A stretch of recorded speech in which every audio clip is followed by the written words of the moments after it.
The world is changing. Inspiration is everywhere. It has never been so easy to connect, share, and bring people together. We're learning from others and finding the best in ourselves. Challenging our beliefs. Sharing our vulnerability. Overcoming our fears. Transforming ourselves so we can transform the world. How far can we go? This is London Real. I am Brian Rose. My guest today is...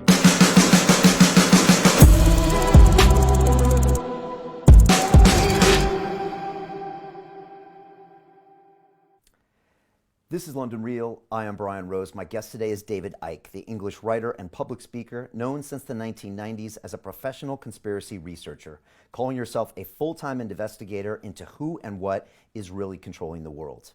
You are the author of 21 books and 10 DVDs and have lectured in over 25 countries, speaking live for up to 10 hours to huge audiences, filling stadiums like Wembley Arena.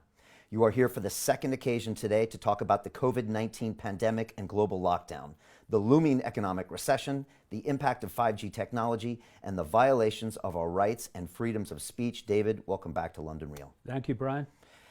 It's been 19 days since you last came on the show. Since then, we are told that millions of people have been infected worldwide with this disease, with deaths now approaching 100,000. Nearly 3 billion people are locked down in their homes, markets are off 30%, and a global recession is pending. Our last conversation went, quite frankly, viral, David. Over 7 million views that I can count, the most comments of any episode in London Real history, which tells me one thing, that people want to hear your opinion and people want to hear the truth. David, as you know, I don't agree with everything you say, but I will defend to the death your right to say it. And at a time in this country when the regulator Ofcom is banning media outlets from talking about the quote-unquote 5G coronavirus conspiracy theories, I get very concerned. A lot of people told me not to do this interview today again, but in America, where I'm from, the First Amendment of the Constitution is the right to free speech and freedom of the press, and that right is being violated right now as we speak.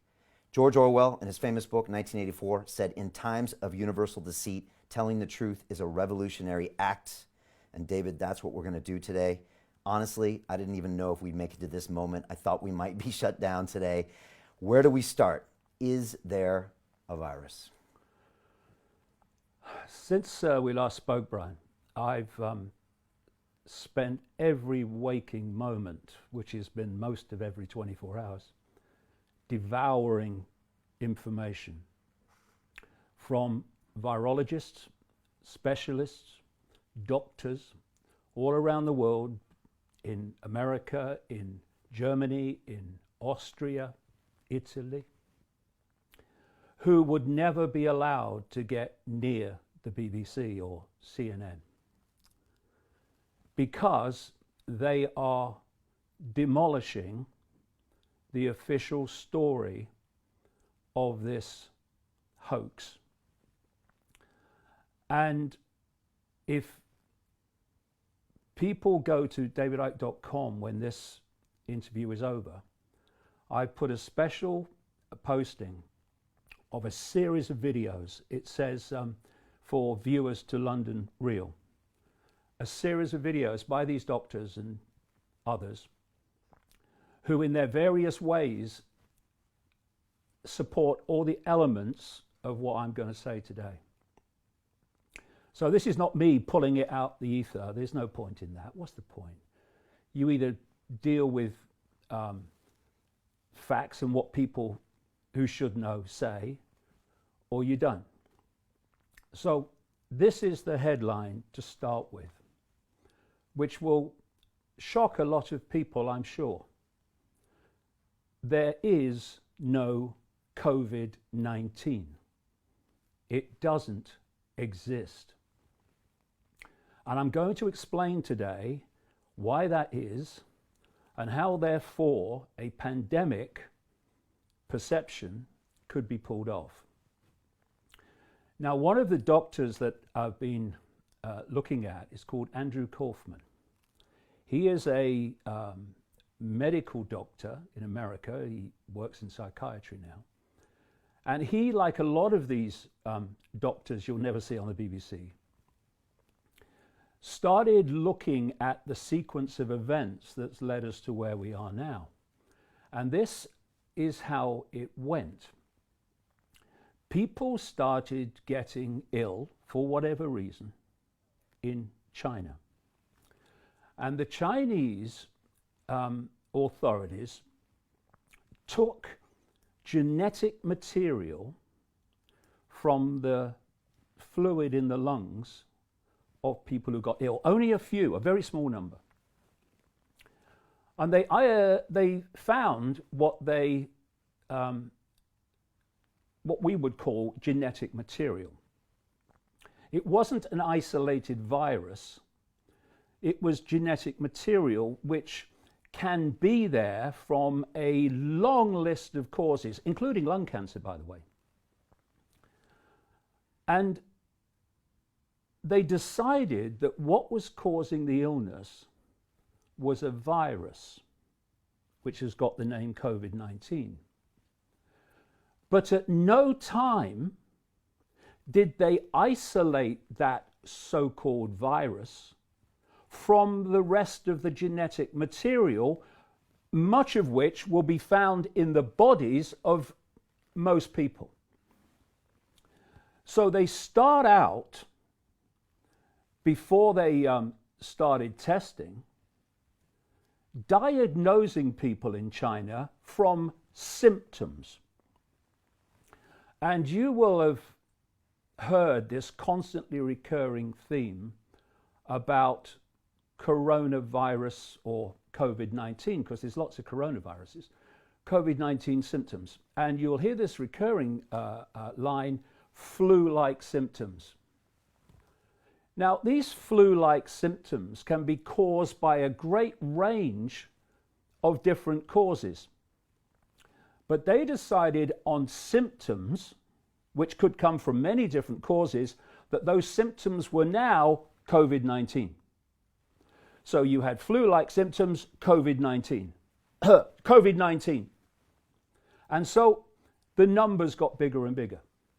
And when we get to 5G, there is another element to this, which I also want to talk about in relation to China and in relation to the West as well. But they then develop this test, or start using this test, to test for COVID-19. And it's called an RT-PCR test. And, wait for it, it doesn't test for COVID-19. It tests for the genetic material, which has loads of different content caused by many, many, many different possible causes. And if you test positive for the genetic material, not COVID-19, you are diagnosed to have COVID-19, and if you die, to have died from it. Now let's look at this RT-PCR test. It was developed, invented by a guy called Carey Mullis, a biochemist in America, in 1984. And it's used to try to diagnose many things. The same test has been used to try to diagnose lung cancer. The same test of genetic material that they are saying, you test positive, you've got COVID-19. Now, what did this Carey Mullis say, the inventor of the test? Oh, must get more people tested for COVID-19. The inventor of the test, what did he say? This test should not be used to diagnose infectious disease. The inventor of it said that. What are they doing to tell us who has and has not got this so-called COVID-19? The test that he says shouldn't be used for that very thing. So you test for this genetic material and you've got COVID-19, but there's another part of this. What this test does is it amplifies the material. In other words, it makes it larger, keep it simple. And as it gets larger in the cycles of amplification, what you say is causing the disease gets bigger and you can see it more, or say you can. I'm going to come to that in a second. But all the other content of the genetic material also gets amplified. And loads of this genetic material is already in the body of virtually everybody. And this is how the test works. You can fix the figures so easy like this. You do, say, 30, 35 cycles of amplification. You're going to bring into the test positive a series of things within that genetic material that become there to be seen at that level. So you're going to get some positives, which you're going to call COVID-19, but you're going to get some negatives because you haven't brought all that material into the testing process. But you amplify the genetic material, say, I don't know, 60 times.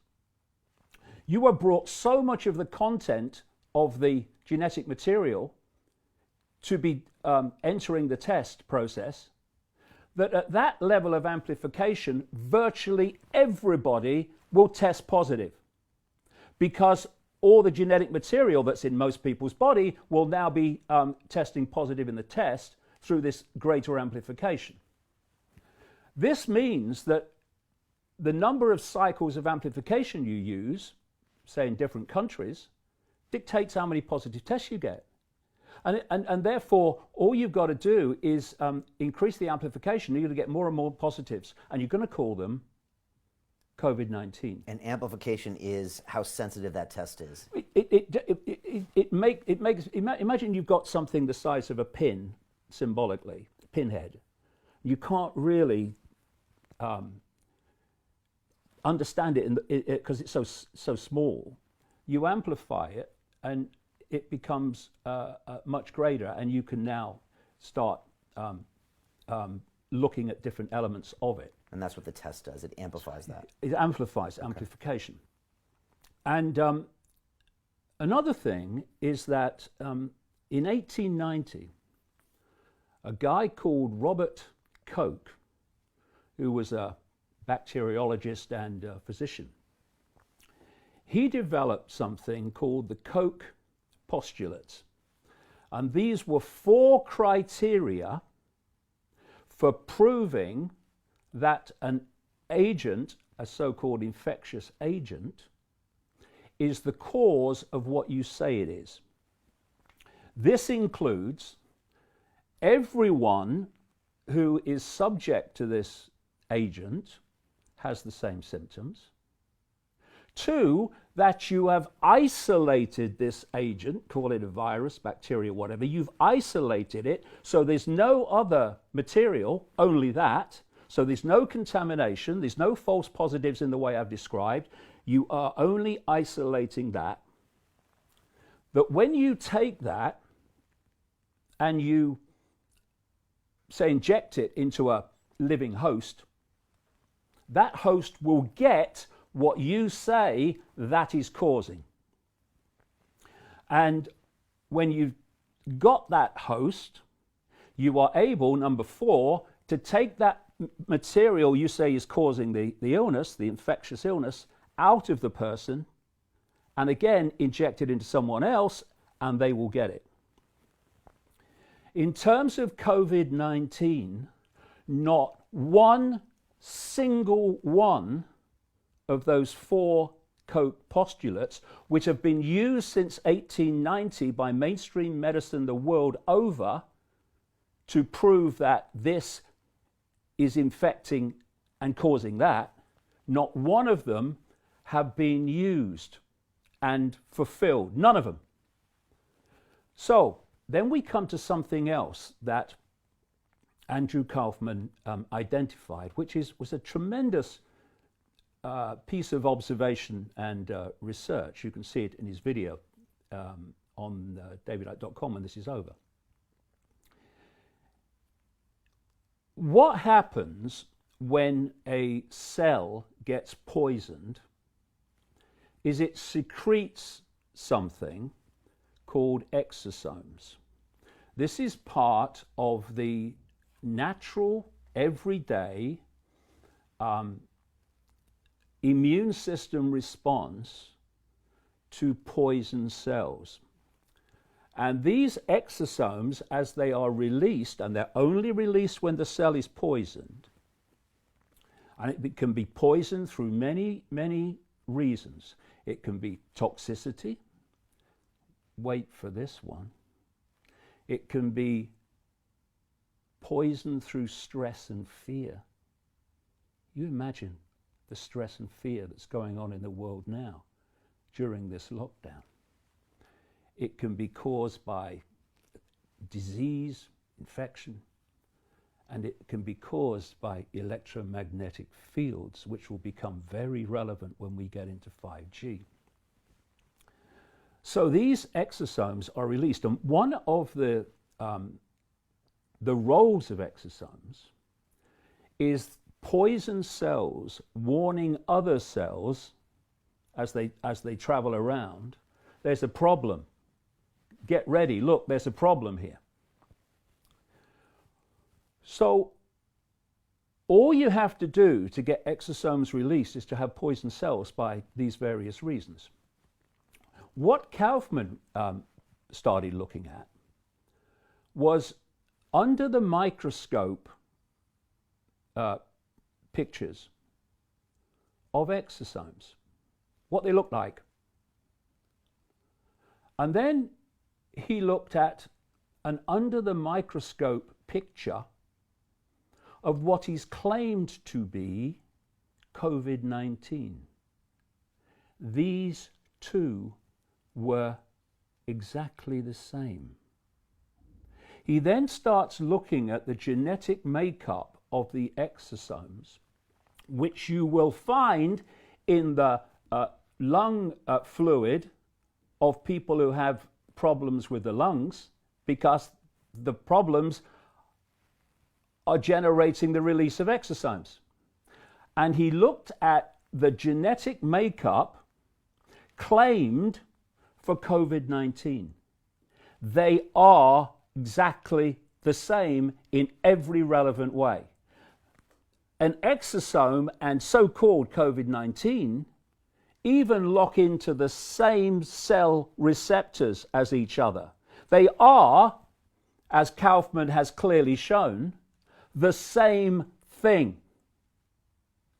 So what's gone on here is they've taken a natural response mechanism of the body, immune system, to poisonous cells, and they've renamed it COVID-19.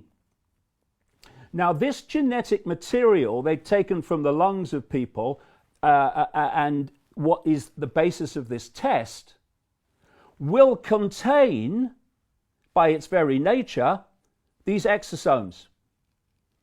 So they're finding a natural human immune system response mechanism, this secretion from poison cells, and they're calling it COVID-19. And because anyone who has any level of cellular toxicity is going to produce these exosomes, then the potential for positive tests, yes, COVID-19, it's a pandemic, is endless. So what has happened is it was decided in China, and by the way, if you get deeper into this, and I hope we will later, about why this is being done, this global cult that I have been exposing for 30 years, that is pushing the world towards this global fascist Orwellian state, which I've been saying was coming for 30 years, hello, we're here, has no borders. It operates in every country in the shadows. Politicians are just here today, gone tomorrow. That's always there. China is one of its biggest centers, along with America, Israel, Britain, Germany, Italy. And so just follow this sequence through. They decide in China early on, and there's a 5G element to this, which we'll get into later, that it's a virus. They don't isolate the virus. They test it, or they diagnose it, first of all, only on symptoms. And then they start testing, and they use this test, which is testing for genetic material, not COVID-19. And then it starts moving out into the West. And Western doctors, nurses, medical professionals, etc., are told this COVID-19 is moving out. World Health Organization, it's a pandemic. And we'll get into who owns the World Health Organization later. And these are the symptoms. So what do they start doing? Anyone with flu-like symptoms now gets diagnosed COVID-19 purely on frickin' symptoms. And so the numbers start to go up. The problem is that this is supposed to be a deadly virus, but there's not enough people dying to justify that description. So this is what they start doing. Anyone who gets ill for any reason whatsoever, by the way, even falling down the frickin' stairs, and goes to hospital, they now get tested for COVID-19. Now, because they're testing for genetic material, which is in lots of people's bodies, they get lots of positives. And although they're in hospital for late-stage cancer, for heart disease and heart failure, and for other caused flu-like symptoms, if they've tested positive for COVID-19, when they die, they are diagnosed as having died, officially, from COVID-19. This is why you are having more and more people, families, loved ones, saying, my family member, whatever, has been diagnosed as having died from COVID-19, and they didn't. They died from this, they died from that. They've had it for ages. Great example. For people around the world watching this, there was one time a famous comedian called Eddie Large in a comedy duo called Little and Large. And Eddie Large has had a heart problem for a while, it seems. And he goes into hospital with heart failure. While he's in hospital, he gets diagnosed with COVID-19, of course, tested him. And when he died, the wording in the papers, in the media, was that Eddie Large died in hospital after testing positive for COVID-19. He died of a failing heart. But COVID-19 will be the diagnosis, and the numbers keep going up. And you're saying the total numbers of deaths in the world has not changed anomalously, but we've reclassified them as COVID-19 because they tested positive. And you said the language is interesting because they don't say they died from COVID-19, they died from after testing positive to COVID-19. This is interesting. I've been making this point now for some many days. Watch the media language as they used with Eddie Large. Overwhelmingly, they're not saying that this person or this number have died from COVID-19. Very difficult to die from something you can't even prove exists.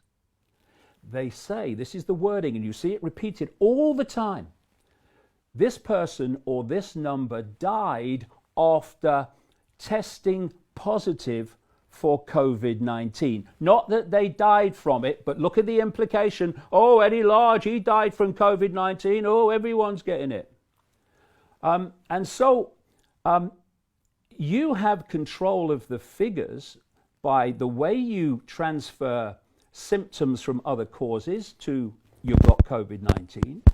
You control the figures by the way you test, not for COVID-19, but for a genetic material. And you control the death figures by who you designate as died from COVID-19 when they've died from other things. You know, people are being designated to have died from COVID-19 who have late stage cancer. And here's a figure for you, Brian. This is official figures from the Italian medical establishment, what we would call in Britain the National Health Service. 99% of people who have died from COVID-19 in Italy, 99% have had 1, 2, 3 or more other health problems for which they were in hospital or for which they were suffering. And so it's so easy to take people dying of other things and to then designate them COVID-19. This is not to say all the nurses and all the doctors are in on it. You only need a hierarchy to say this is what you have to do, and they do it. This is how it works. And you mentioned something very important. The last time I looked, the death figures from all causes in Europe overall and in the United Kingdom had not risen, compared with last year, etc., to the extent that even begins to encompass all the people we are told are dying from COVID-19. And the reason that is, but that could change for reasons I'll come to when we get to 5G, the reason that is vastly more people are not dying. They're being redesignated to have died from COVID-19 when they've died from other things. Now, let's look at Lombardy, which is the center of the Italian outbreak, which has been such a focus of attention, and the rest of Europe and the Western world has been frightened to death. Oh, we could be Italy next. Lombardy, which includes Milan, is notorious globally for its toxic, polluted air, just as Wuhan is and China is. And therefore, vastly more people die every year in Lombardy, not least from lung problems, than do in the rest of Italy. The last figures I saw, just a small few hundred, under 100,000 people died in a year in Lombardy. The next second place Italian region, Lazio, was 57,000. So you have an area of Italy where loads of people die, not least from lung disease, and you have tremendous potential, therefore, to make this diagnostic leap, which takes people dying of other things and makes it seem as if they've died from COVID-19. And therefore, you control the figures. And what you can do, you can test in a certain way, and you can diagnose in a certain way, and the figures go up. And then when you diagnose and test in a different way, maybe you reduce the number of cycles of amplification of this genetic material that you're using in the test, the figures go down. Have you noticed something, mate? We had in China this extraordinary reaction, the lockdown. They were building new hospitals in a week to 10 days to meet the absolute devastating crisis of this virus, right? In next to no time, by comparison with where they were, those hospitals are closed. The numbers have plummeted, they say. They're now starting flights. The economy is reopening. People are going back out on the streets. What? What happened suddenly to change all that? Because it was suddenly. But if you are testing people in a certain way and you're diagnosing people in a certain way, and we're going to bring 5G into this later on as well, then you change the diagnosis and you change the way you're testing. And what happens to the numbers? They frickin' plummet. Now, another aspect of this, Brian, which is sickening beyond belief, but I've seen enough evidence to see that it's true from people that have contacted me, and people have even said things on social media about, you know, what's happened to their loved ones. They want, and when I say they, I mean this cult, which controls the pyramid of reaction. They obviously want as many dead people as possible that can be designated COVID-19, because that adds to this whole pandemic. And we're going to talk about why later. We are going to talk about why, because it's a very, very big and simple reason why, and it relates to why there's a lockdown at all. But what's clearly happening is that old people in hospital, for anything, first of all, they're being tested for COVID-19, this genetic material. And for reasons I've explained, they're going to, a lot of them are going to test positive. Not for the virus, for the genetic material.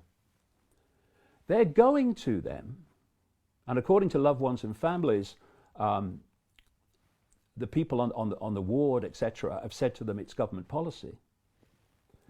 And they're trying to get these old people. You know the old people that the lockdown was to protect? Yeah, right. They're trying to get them to sign do not resuscitate forms, which means they can be allowed to die and not resuscitated. And when they die without resuscitation, they will be called COVID-19. Have you noticed how this is now starting to seep out? Oh, we may have to make choices about the triage, about who we treat, you know, and the older people. Well, you know, we're going to have to make some hard choices. Old people that you're telling not to resuscitate, to sign non-resuscitation forms, right? So they are despicably abusing the very old people that they say this lockdown is to protect. One of the family members that contacted me talked about her 83-year-old mother who was in hospital for an orthopedic reason. Not some bloody virus. And the doctors came along to her and tried to get her to sign a do not resuscitate form, for she's got an orthopedic problem. And, you know, she had her faculties about her and she refused, but a lot of people won't, because a lot of old people won't. They won't know what's going on. And they're trying to get them to sign it so they can save the other people. That's what they say. That's what they say. But what, I mean, Orwellian language, Brian, you have to invert everything. They're getting them to sign it so that they can let them die. And everyone who dies is a COVID-19 because they've tested. This is the scam that's going on. And what it means is that they control the figures by the way that they test, by the way they diagnose, and the way they count them. And thus, the figures can be allowed to go up and up and up to justify further lockdown. And then when they think, as I said towards the end of our last interview a couple of weeks ago, When will it be over? It will be over, actually temporarily, we can come to that later, when they think they have reached the point where everything they want from this, which is a completely destroyed global economy, it is vast numbers of people who've lost their independent livelihood and income, and thus become dependent on the state, and you do what the state says if you want your pittance every month. They will bring an end to this and bring the numbers down. Oh, we're past the curve. When they think it's gone far enough for them to have got everything they wanted from it. Look at China. Look at China. They did exactly the same. Oh, it's terrible, terrible. Oh, gone. How can it be gone in China? How can it be gone? Doesn't make any sense. No sense. Billion plus people. No sense. This is infectious in urban environments. They have them everywhere. Now, No people sense. say they're lying about those numbers. I had a doctor on this as the CIA has seen these funeral urns being bought, well, and those are going through the roof. Well, all you can say is that they're opening up China, they're opening up industry, people are going out on the street, and they're opening up air travel again. The whole point is, however, that the authorities control the figures, so they control, and there's another way that they can control the figures when we get into 5G, and thus they can decide when this thing comes down anytime they want, just by changing the way that they count and changing the way that they test. They test. Now, look at this sequence. They were not getting enough dead people from this virus to justify the fact that it was lethal. The vast, overwhelming majority of people have no symptoms or mild symptoms. Now, just before I go to this point, something else I should add. This RT-PCR test cannot and does not test for how much of a, quote, virus you have. And I will be sitting here now, you'll be sitting there now, everyone watching this program will be sitting there, and they have all these different, what people call viruses, actually part of the natural immune system, but they will have that in their bodies. And it will be at a level, loads of it, and it will be at a level that will never trouble them. That's why you can test positive for something and have no symptoms, because it's at such a low level, it's going to trouble you. The immune system will sort that out, keeps it all under control. So what you can't do with this test is test for how much of a, quote, virus you actually have. And in the words of one doctor scientist that I've quoted in recent times, you need massive amounts of it for you to be sick. So they can't even begin to tell you if your sickness is from some virus or other unless they can test how much of it you have. And this test doesn't do that. So you don't have enough dead people to justify the fact that this is lethal. But you want a lockdown. You want this lockdown for much greater reasons, which we'll come to. So what you do is you say, oh yeah, well, not that many people have died so far, but what's coming, have you noticed all around the world, that's what you're getting? Oh, wait for the surge. Well, the surge can come anytime they want to increase the way that they test and increase the way that they count the numbers. So they can create a surge, that's not a problem, or the illusion of one, but it's in the future. So along comes, in this country, and they also advised America too, and other countries in the same way, along comes, while Boris Johnson, the British Prime Minister, is saying, oh, there's no need for this, there's no need to shut the football down, no, and there's no need to close the schools, you remember that? along comes Imperial College. And Imperial College specialise in absolutely shite computer modelling. They have a terrible history for it over the years.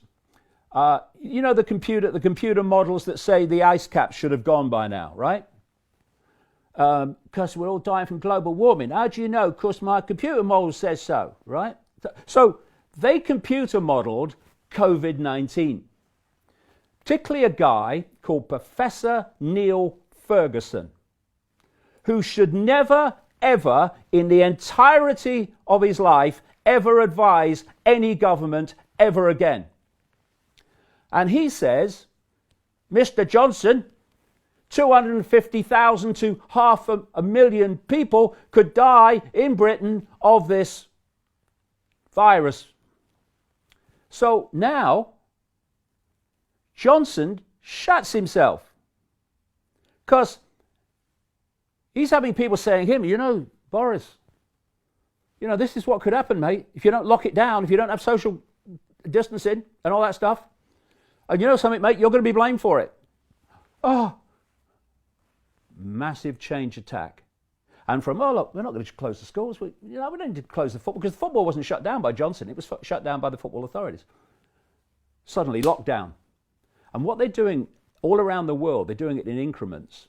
Oh, a little bit, and they get people used to that. And then, oh, fiercer. And they're doing it in increments. And they plan, if we allow it, let's get into that later as well, they plan to push this on into more extremes. And so when the lockdown happens, and everyone's basically under frickin' house arrest, he said, Ferguson, that 1 million, 2 million, whatever it was, Americans were going to die from this. 2.1 million. Yeah, right. 500,000 in the UK. Yeah, exactly. When the lockdown happens, he suddenly rolls back, right? Oh no, it's less than 20,000. Someone else from Imperial College, which is very closely connected to Freemasons, by the way, and Freemasonry. And by the way, the part of the college where Ferguson works takes funding from the Bill and Melinda Gates Foundation, which we are going to get in seriously to later on. Because Gates is absolutely, as a gopher, but a rich one of this cult, he is right involved in this in ways that we'll come to. So now he's rolling it back, and someone else from Imperial College suddenly says, oh no, it could be 7,500 who'll die. Yeah, or even less. I heard like 5,700 or yeah. something. But the lockdowns happened. And the lockdown happened on it's going to be 250,000, right? You imagine, Brian, another computer modeler came along, government advisor. Well, my model says that ain't going to happen. No. We don't have to shut anything down. It's not going to happen. How long would he be a government advisor? Yeah, 30 seconds. They get what they want to do what they want. And so we are now in this lockdown, and in a matter of days, weeks at most, we have gone from what people perceived as a free world to global fascism, global tyranny, in which a tiny, tiny few people have got billions, half the world's population, under house arrest. And it's been done by scamming this whole Covid-19 thing, which brings me, mate, to 5G. Before we go to 5G, question for you. Go on. I've been watching Trump's live conferences every night, and he has Dr. Fauci and Dr. Birx that come up. Are they aware that this test might not be accurate? Are they part of this, or are they just following the numbers? Oh, you tested? Okay. Oh, you tested? Then that's a death. Are they part of this, or are they just reacting as medical professionals and scientists? You'd have to do serious research into both of them to answer that question. But this is how it works. You've got a pyramid. This is how this cult works. You've got a pyramid, and at the top are the inner circle of the cult that are driving this globally. As you come down from the pyramid peak, you're meeting more and more and more people, but each step down know less and less and less of what they know. Because the only way that a few can manipulate the world as they do is by fierce compartmentalization, where people only know what they need to know to make their contribution without knowing how their contribution connects with their contribution and theirs and theirs and theirs to create a very different picture to what they think they're actually part of. So as you come down, at the top of the pyramid, they absolutely know they're manipulating. They know it's a scam. But you're in the medical profession, and you are told these are the symptoms. When you see these symptoms, you diagnose COVID-19. When anyone comes into hospital, you test for COVID-19. If they die of whatever, you put COVID-19 on the death certificate. So what's this great line? In and after every tyranny, I was only following orders. This is how it works. But some nurses and some medical professionals, one I'm going to come to in a second with 5G, have broken ranks and said, this is crap. A, we're diagnosing COVID-19 for people at deaths that have not died from it and so on. And also, we're being asked to get old people to sign do not resuscitate forms. So some of them are breaking ranks, but most of them won't. They just carry on and just, they might complain and moan under their breath, but they do it. This is how it works. So you have this World Health Organization.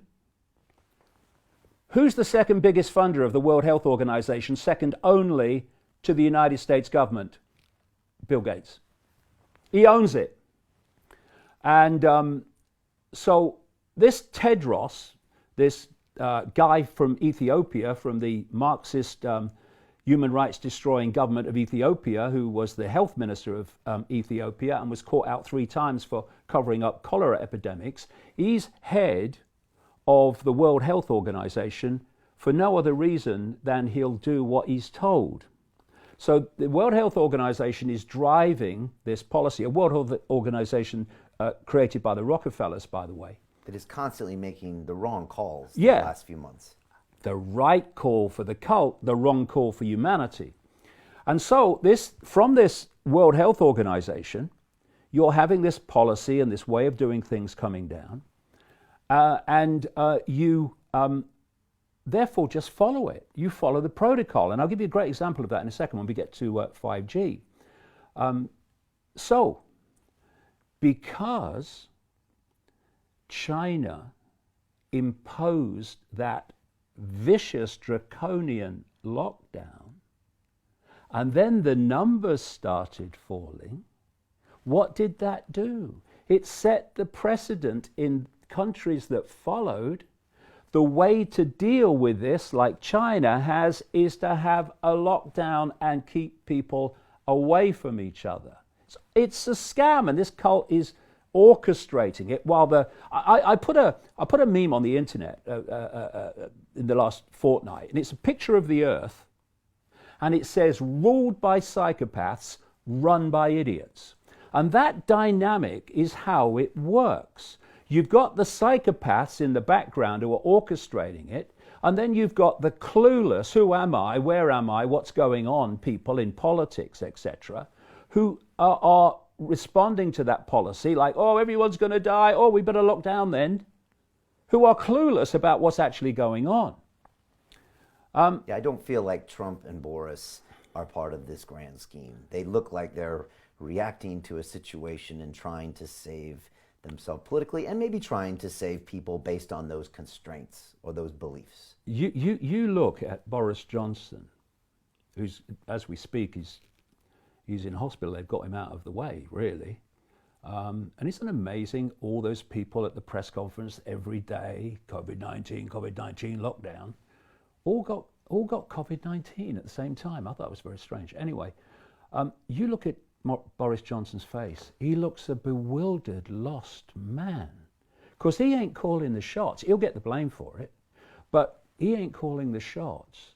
His advisors are calling the shots. That's what's driving it. The shadows are driving the policy. This is why the same policy is happening in every country, because it's essentially globally dictated.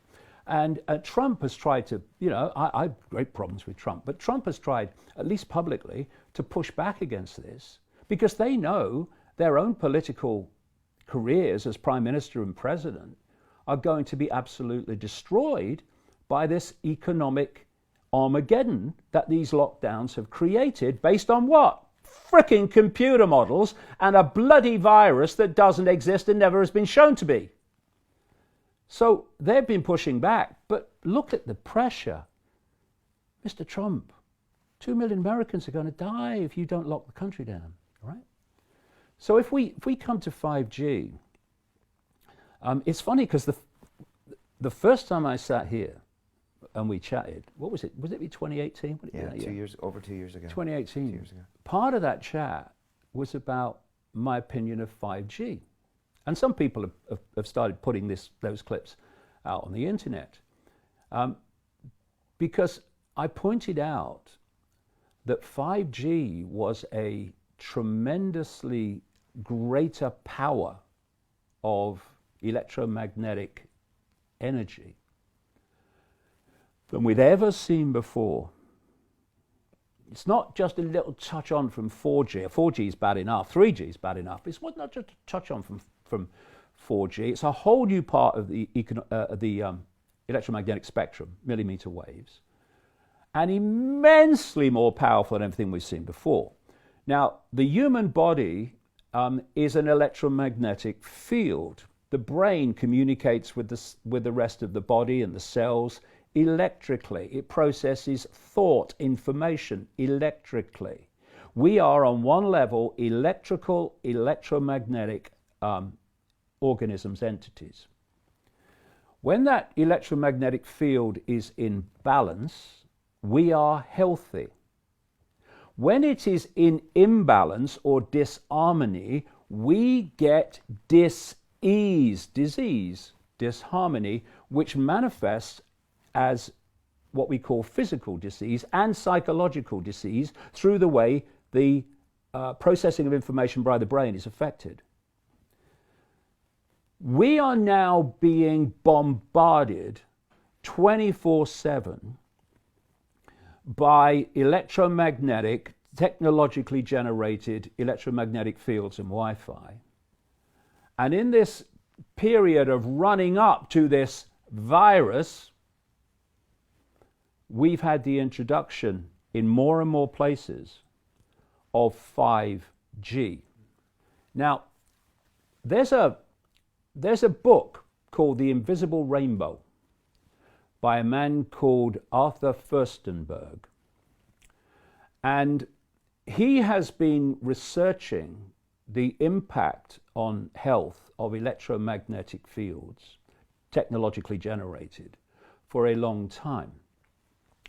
And in this book, he documents that every time we have had a major, quote, epidemic, global epidemic, going back to Spanish flu in 1918, which had nothing to do with Spain.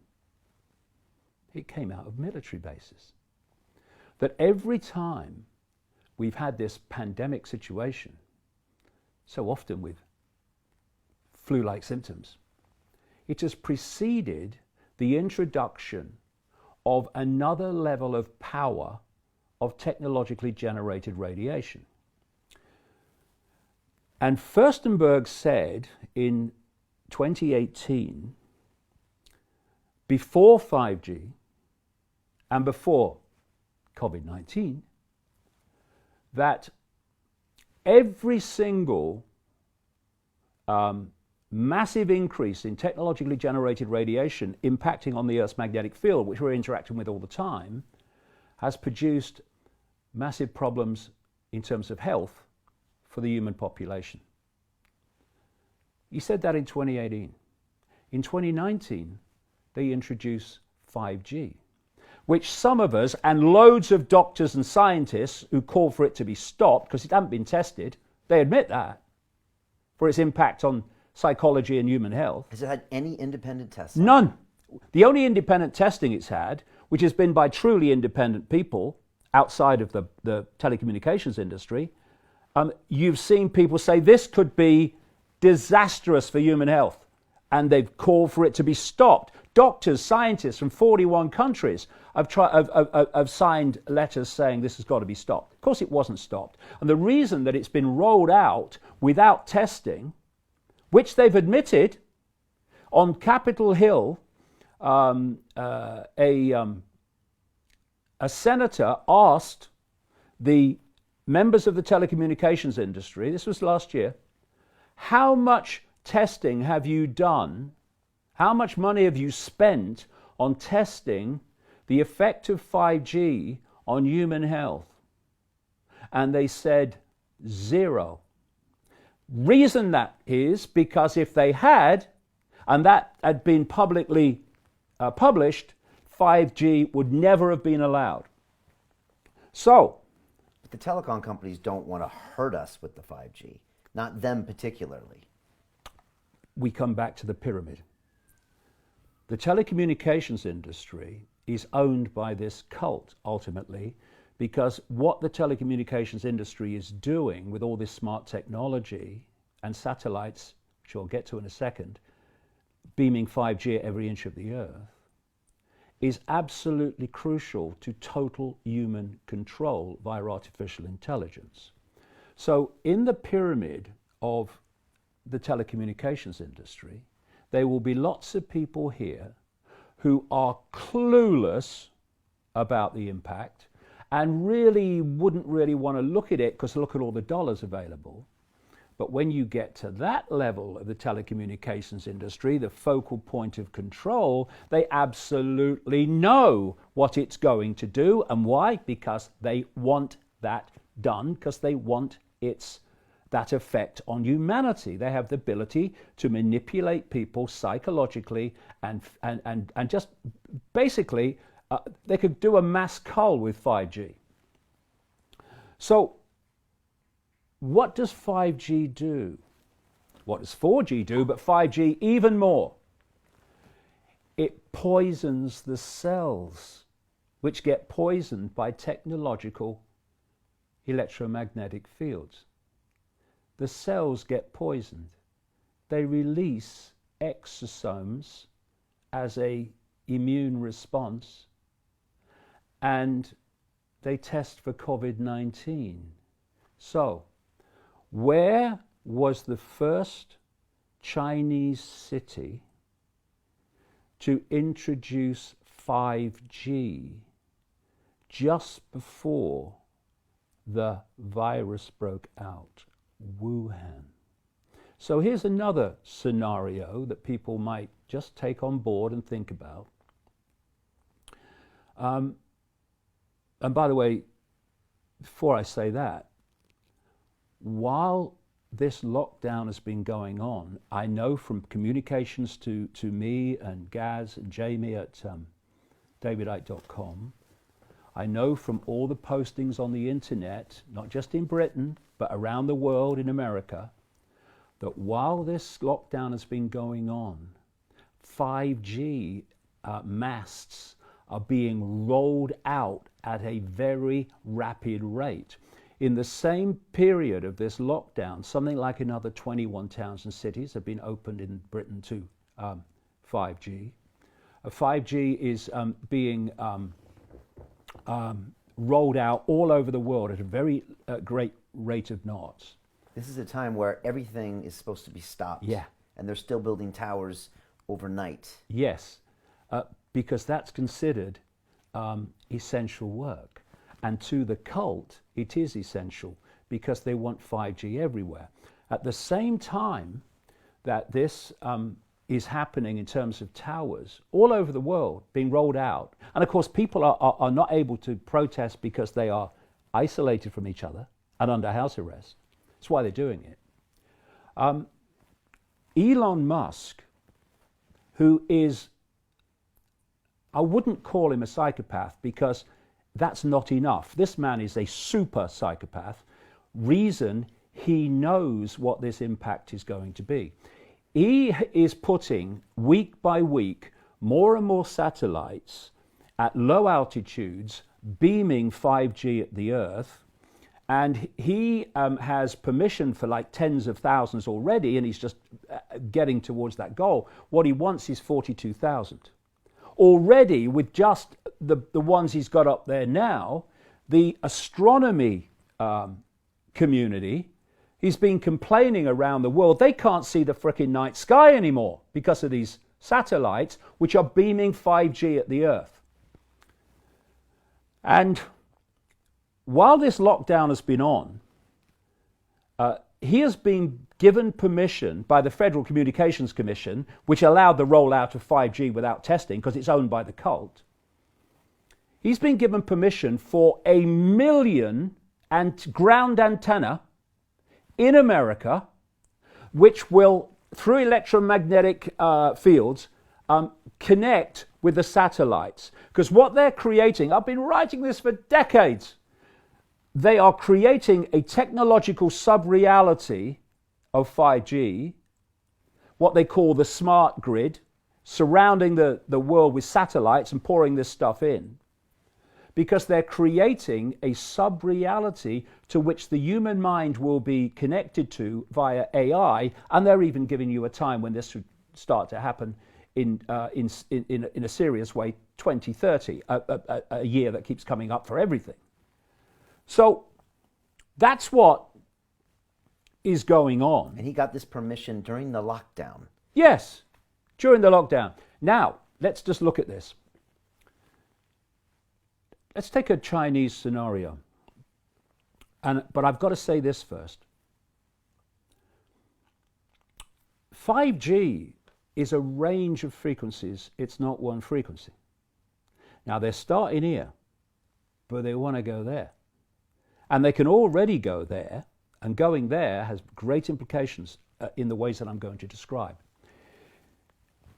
If people go to that package for London Real viewers on my website, they'll see in the line of videos a New York doctor.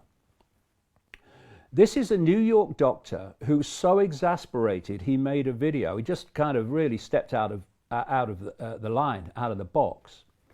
And he's been working at a emergency intensive care unit at a hospital in New York.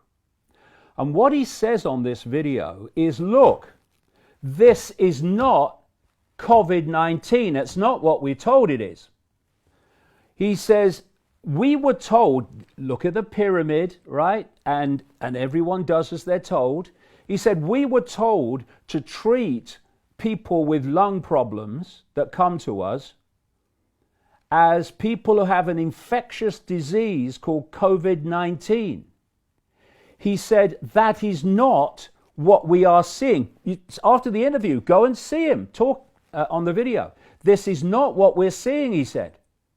He said, I've never seen anything like this in terms of what I'm seeing in the lungs of these people and what these people are suffering and dying from.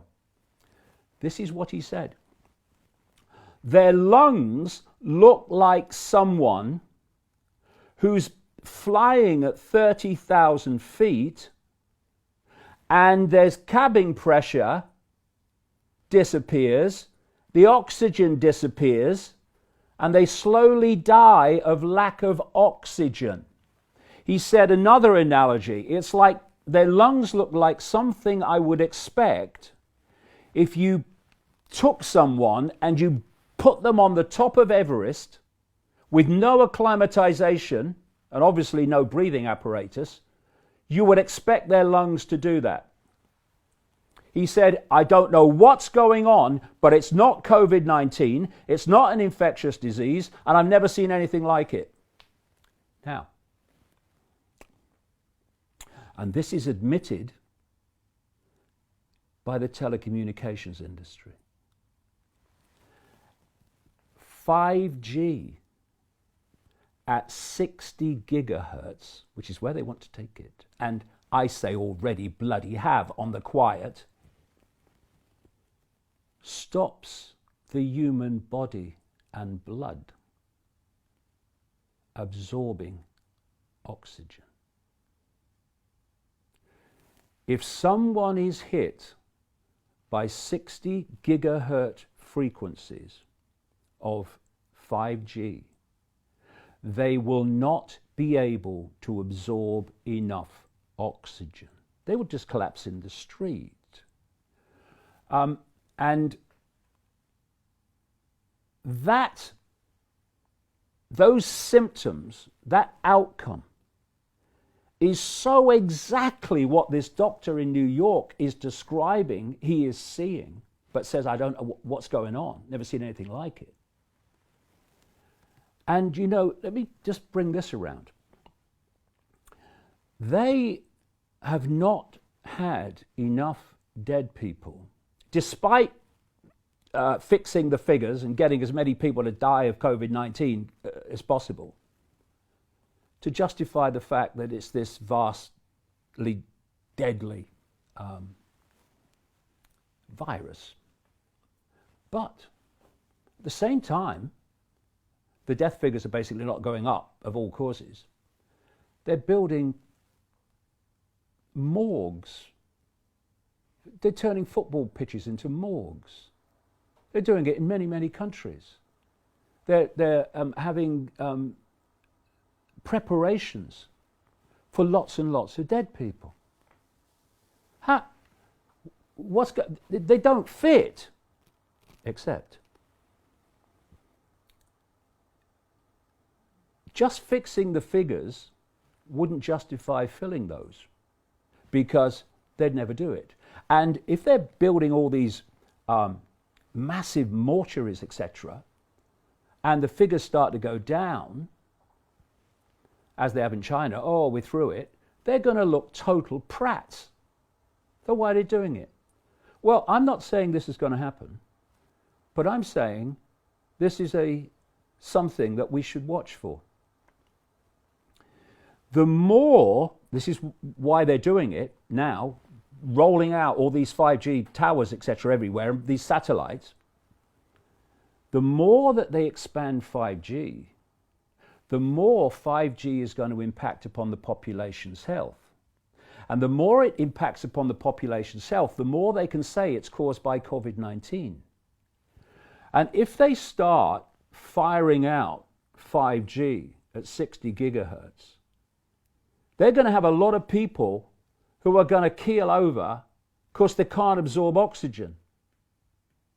Now, if they did that, they could start filling mortuaries, and they could say, look, this is the virus, what it's doing, we must have even more lockdown, and it must go on and on and on and on. So we need to watch for that. Given the figures and the numbers we've had so far, if people start going down in large numbers, in anywhere in the world where there's 5G, and end up in these mortuaries, we should start to question big time and put two and two together. Because that happening on the trajectory of figures so far would be unexplainable, but not if they're taking oxygen out of the atmosphere. And it can be done in a very small area. You can target an old people's home, and you can take the oxygen out with 5G, and people will die. And you'll say COVID-19. And you know what's happening? And there's been, you know, what are now called citizen journalists. People who go out with their cameras and their phone cameras to film this stuff. What they're doing while the schools are closed, what they're doing while people are locked away, is they're putting 5G into schools. You know where else they're putting 5G? Into frickin' hospitals. They're putting 5G everywhere. And so once this is set up, they have the ability to manipulate people psychologically and physically.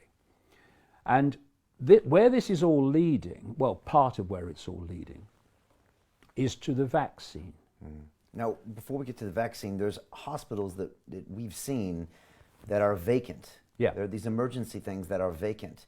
And some of these curves we're told, are flattening, which means, like you said, they're not going to be used. No. Which is going to make this all look like a big overreaction, which is going to make all these lockdown powers be able to easily be reversed. Yeah. So exactly. So the question is, are they going to allow that to happen and just say, oh no, because this is the key. This is the scam. When these figures that this Imperial College and this Neil Ferguson prat claimed don't manifest, what are they going to say? The lockdown was the reason they didn't manifest. So basically they can't lose. But they locked down Italy on March the 9th, and the figures had just gone and gone and gone and up week after week after week after week. Whereas in China, they went down like that. Will they just let it go down and that's the end of it? Or are they building these massively overreacting morgues, etc., for a reason? Because you're absolutely right. We are told by the media, and by the media I don't mean journalists, by the way. They'll never be journalists. We're talking about war zone hospitals. Now, if they start using 60 gigahertz 5G to take out people absorbing oxygen, then there may well be war zone hospitals in that scenario. But as things are, they're not war zone hospitals. People have been going around all over the world, you're absolutely right what you say, to these war zone hospitals. They're frickin' empty. They're empty. One guy went round a hospital in Stoke Mandeville for 2 hours, filming everything. Bloody place was empty. What did they do? Well done, mate. Why is this hospital empty? It's supposed to be a war zone. They've jailed him for doing that. And you mentioned it earlier, this is a very important point. We have in this country a government department, a government censor, called Ofcom, Office of Communications, which is the regulator of British broadcasters. They have said, and it's run by a lady called Melanie Dawes. We need to note these names down, ladies and gentlemen. And when we're through this, at some level through it, these people have to be called to account. We have a situation where this lady and her organisation, which is a government department, has told British broadcasters, and of course they've complied spinelessly as usual, that they will face serious sanctions if they allow any discussion on their television stations and radio stations about any connection between 5G and so-called Covid-19. The British government, through this other idiot, the Health Secretary, Matt Hancock, people are sitting there all over their houses, 66 million people in this country, oh yeah, sitting in my house and doing as I'm told, because this guy who you wouldn't let run a Lego house, Hancock, he's saying that everyone must do that. I mean, what are we doing? Anyway, people like him are now saying to the giants of Silicon Valley, your Zuckerbergs at Facebook, your Brins and Pages at Google, and your Wachowskis at Google-owned YouTube, etc., that they should ban people who are making a connection between 5G and this COVID-19 crisis. So that tells you, one, they couldn't care less about freedom and the right to free debate. Thus, they have no right to be in government and no right to be running a broadcast regulator. But it tells you something else. Number two, it tells you there is a link between 5G and this health crisis, Covid-19, as they call it. There is a link. There's only one reason they don't want it discussed, because there is a link. And who's been promoting 5G and the rollout of 5G? Who runs the licenses for 5G? Ofcom, same woman. So, there is a link between 5G and this so-called Covid-19, the situation we're facing. That's why they want to shut it down. If you can't win a debate, and they can't win this one, then don't have it. That is the motto of every tyranny in known human history. And And this is the only thing they're telling broadcasters not to talk about. They're not talking about, don't talk about the vaccines, don't talk about the this. It's this specific thing. Yeah. And they're going out there. If I was a radio station or television station right now, I'd probably be arrested. We would have been shut down today. But we're not, because we're not governed by them right now.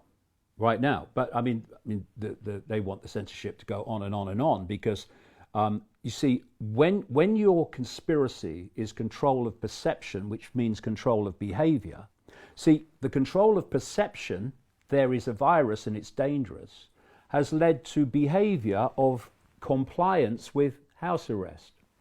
If people realize there is no frickin' virus and it's a total scam, then their likelihood of acquiescing in that way is less, because their perception is different, so their behavior is different. So where does perception come from? It comes from information received. That's why they want to dominate control of information. And let's just ask this question. Say there's no connection whatsoever between 5G and this COVID-19 so-called pandemic. Say there's no connection. What harm is done by discussing whether there is on a broadcast station? None. So the reason they don't want it discussed is there is a frickin' link.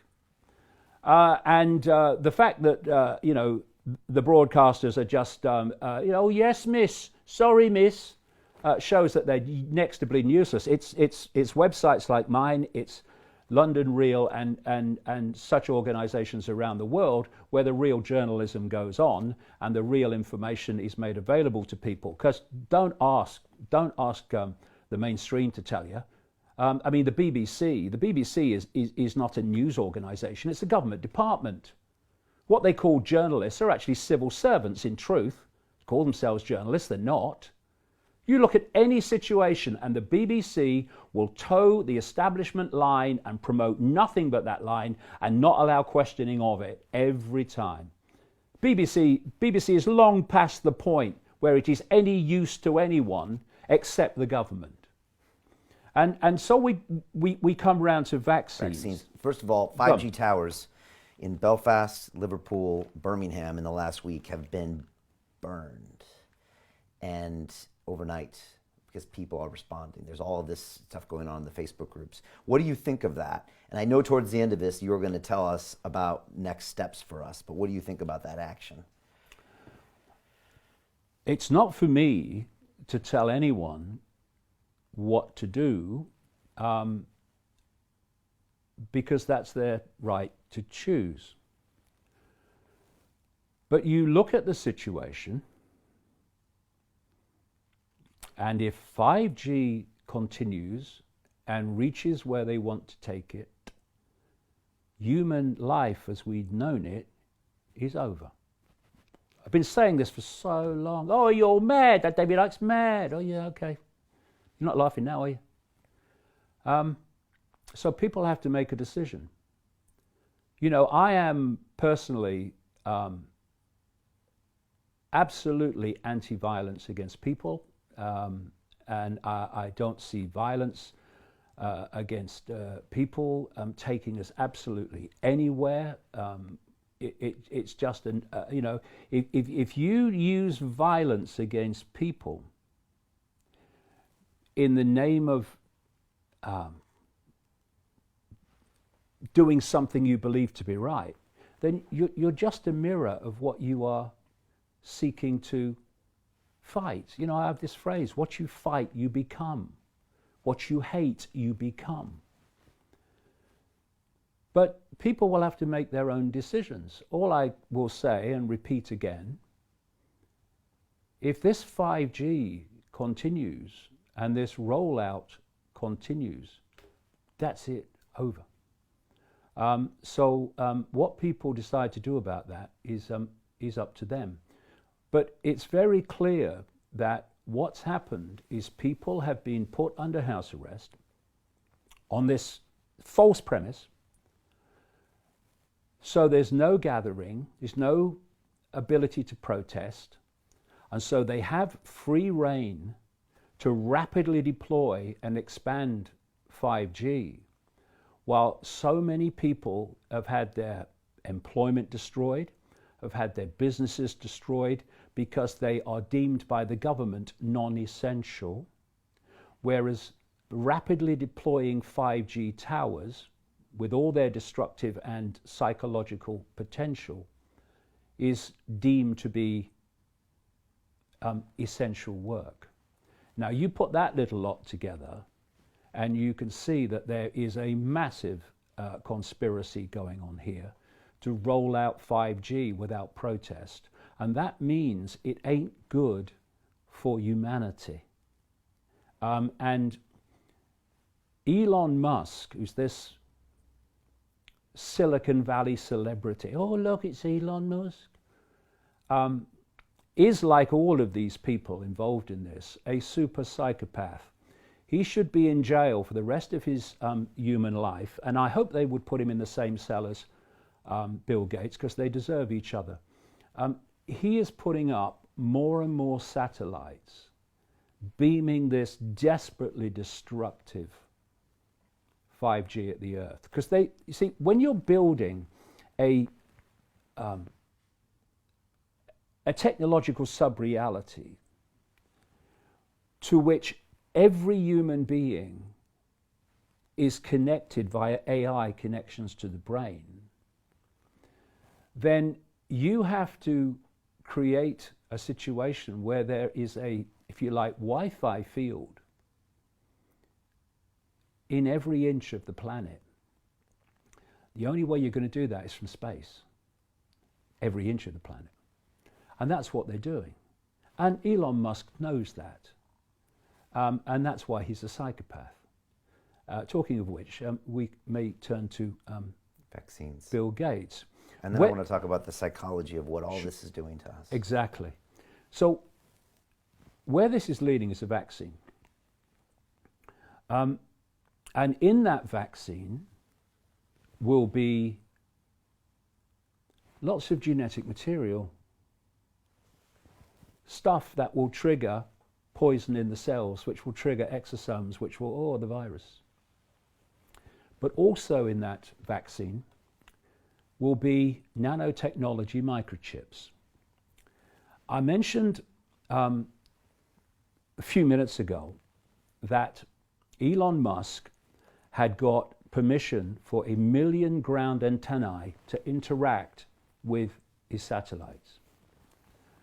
These nano microchips, which are being put into us in many ways, but let's keep with the vaccines, are well beyond the ability of human sight to see. That's why they're nano. And they are known as smart dust, of course, smart on everything. They're known as nanobots, they're known as neurobots, lots of different names they give them. Smart dust will do. And the idea is to put them in the body, and they will act within humans like the ground antenna act with the satellites of Musk. They connect humans to this grid, this technological sub-reality, this AI-controlled sub-reality. So we basically become nothing more than computer terminals. That's the idea. And I'll tell you a quick story which will lead me round to nano microchips in vaccines. In the late 1990s, I was asked to go and see a CIA scientist in California because he wanted to get out things that were going on, but he couldn't, and why he couldn't became very obvious. So I went to see him at his house. He's in Southern California, and his family's there, and his children are there, and they gave me some food, and we had a long chat that evening. And he wanted to tell me things that were happening because he couldn't. He said he joined the CIA, he was a scientist, because he thought he was serving his country. And he said when he got in, he realized that this conspiracy I've been exposing for 30 years was actually happening. That's why he contacted me. And he said, I'm not doing it. No, I'm not doing that. I'm not playing a part in that. And he walked out. He said, next thing he knew, he left home after he walked out. And he said, I got missing time. He said, I don't know what happened after that. The next thing I know after leaving home is I woke up on this medical type bench in this room. He was on his own. And he's lying there and he gets his faculties back and he realizes something stuck to his chest.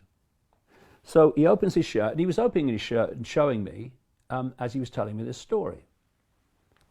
I seriously wasn't expecting it, I can tell you. And what happens, as he opened his shirt, on his chest was like a see-through plastic shampoo sachet. And inside was this orangey liquid, orangey golden type liquid. And he said, because I'd asked him the question before he did this, why do you do what you do? I knew what the answer was going to be, but I wanted him to tell me in his own words. Why do you still work for him then? He said, because of this. In the CIA, they call these patches. Someone's been patched. And what they did in that missing time is they manipulate their bodies. He said, there were at least 1,000 other scientists who were patched at the time. We're talking late 90s, about 97, something like that. And he said, I am coming around to microchips and vaccines. And he said, in that missing time, what they do is they manipulate your body to need the drug in the patch to survive. How they do it, I don't know, but they do it. And he said, this patch has to be replaced every 72 hours. And if you are not repatched, then you start to die a very unpleasant death. And he said, I called their bluff on one occasion to see if they were just scamming me, and they weren't messing. That's what happened. So if he doesn't do and use his expertise to support the CIA in this whole global cult scam and conspiracy, then he's not repatched. And he actually said to me, I'm holding back knowledge that I have that they want, and I'm letting them know I am, because I know from other people it's happened to, that once they think they've taken everything they can get from you, they just don't repatch you, because then you can't go and tell anybody what the hell's been going on. So he took a lot of guts to talk to me.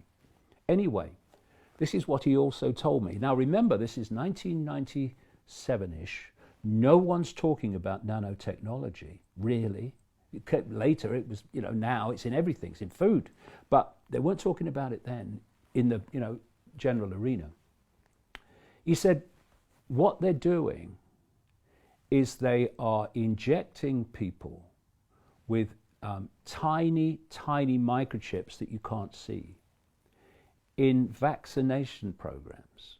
And he told me what these chips were for. And this is like late 90s. So these vaccines that are promoted by Bill Gates and funded by Bill Gates like no one else on earth, not least through an organization called Gavi, Bill Gates and Gavi want to vaccinate everyone. And they want something else. This Gavi organization of Bill Gates has been developing. They want, and this is the name they give, a quantum tattoo on everyone who's vaccinated, so they can digitally tell if you've been vaccinated or not. Now, where this is going is this COVID-19 scam, eventually the figures will start to drop and they'll ease the lockdown at some point. But what they're planning is other waves. And because the lockdown precedent has been set, there won't be any run-up to lockdown with any other wave. There will be immediate lockdown. This is what it's all about. And they're getting people psychologically subservient to that. And then they will say that if you have the vaccine, and currently there are 7 vaccines said to be in the works for COVID-19, every single one is funded by Bill Gates. This is the same Bill Gates who was involved with his Bill and Melinda Gates Foundation in Event 201, which was a simulation of a coronavirus pandemic and how the authorities would react, exactly as they have, 6 weeks before the thing came to public attention in China. Also running that Event 201 simulation of a coronavirus pandemic was the World Economic Forum, which Gates is massively involved in. This is the 1%. And an organization called the Johns Hopkins University Medical Operation in America. Also there was Johnson & Johnson, who's one of that's now developing the vaccine for COVID-19. The Johns Hopkins organization that took part in that simulation, which turned out to be exactly as it's turned out, also ran a simulation in 2018 along the same lines. Who is collating the global figures quoted in the media of COVID-19 cases and deaths? The Johns Hopkins operation that was involved in these simulations. The idea is that they'll say, if you want to come out of lockdown and you don't want to keep going into lockdown, then you have got to have the vaccine that we say you have to have, so that you are not a threat to the rest of the community. And that gives you rights. Yeah. That's this passport that Bill Gates was talking about. Yes. Bill Gates is one of the most sinister people on planet Earth, and by God, think of the competition. And so you have a situation where this is where the game is going, that you have this vaccine full of shite to control you and to undermine your health so that we can have more pandemics, or you can't mix with the rest of the community, you can't fly, etc. Now, this is the real reason why Gates and Gavi, this vaccine alliance, has developed this quantum tattoo so that they can tell who's had the vaccine and who hasn't, and there will be technology that you pass through which will pick it up to see if you when you're trying to get on a plane, oh no, you can't, you've not been vaccinated. Is it like a chip inside of you? Well, yeah, in simple terms, that's basically what it will be. Exactly what technology they come up with, we'll see. But the principle is exactly that. And when you pass through technology now at specific points, your temperature is going to be taken.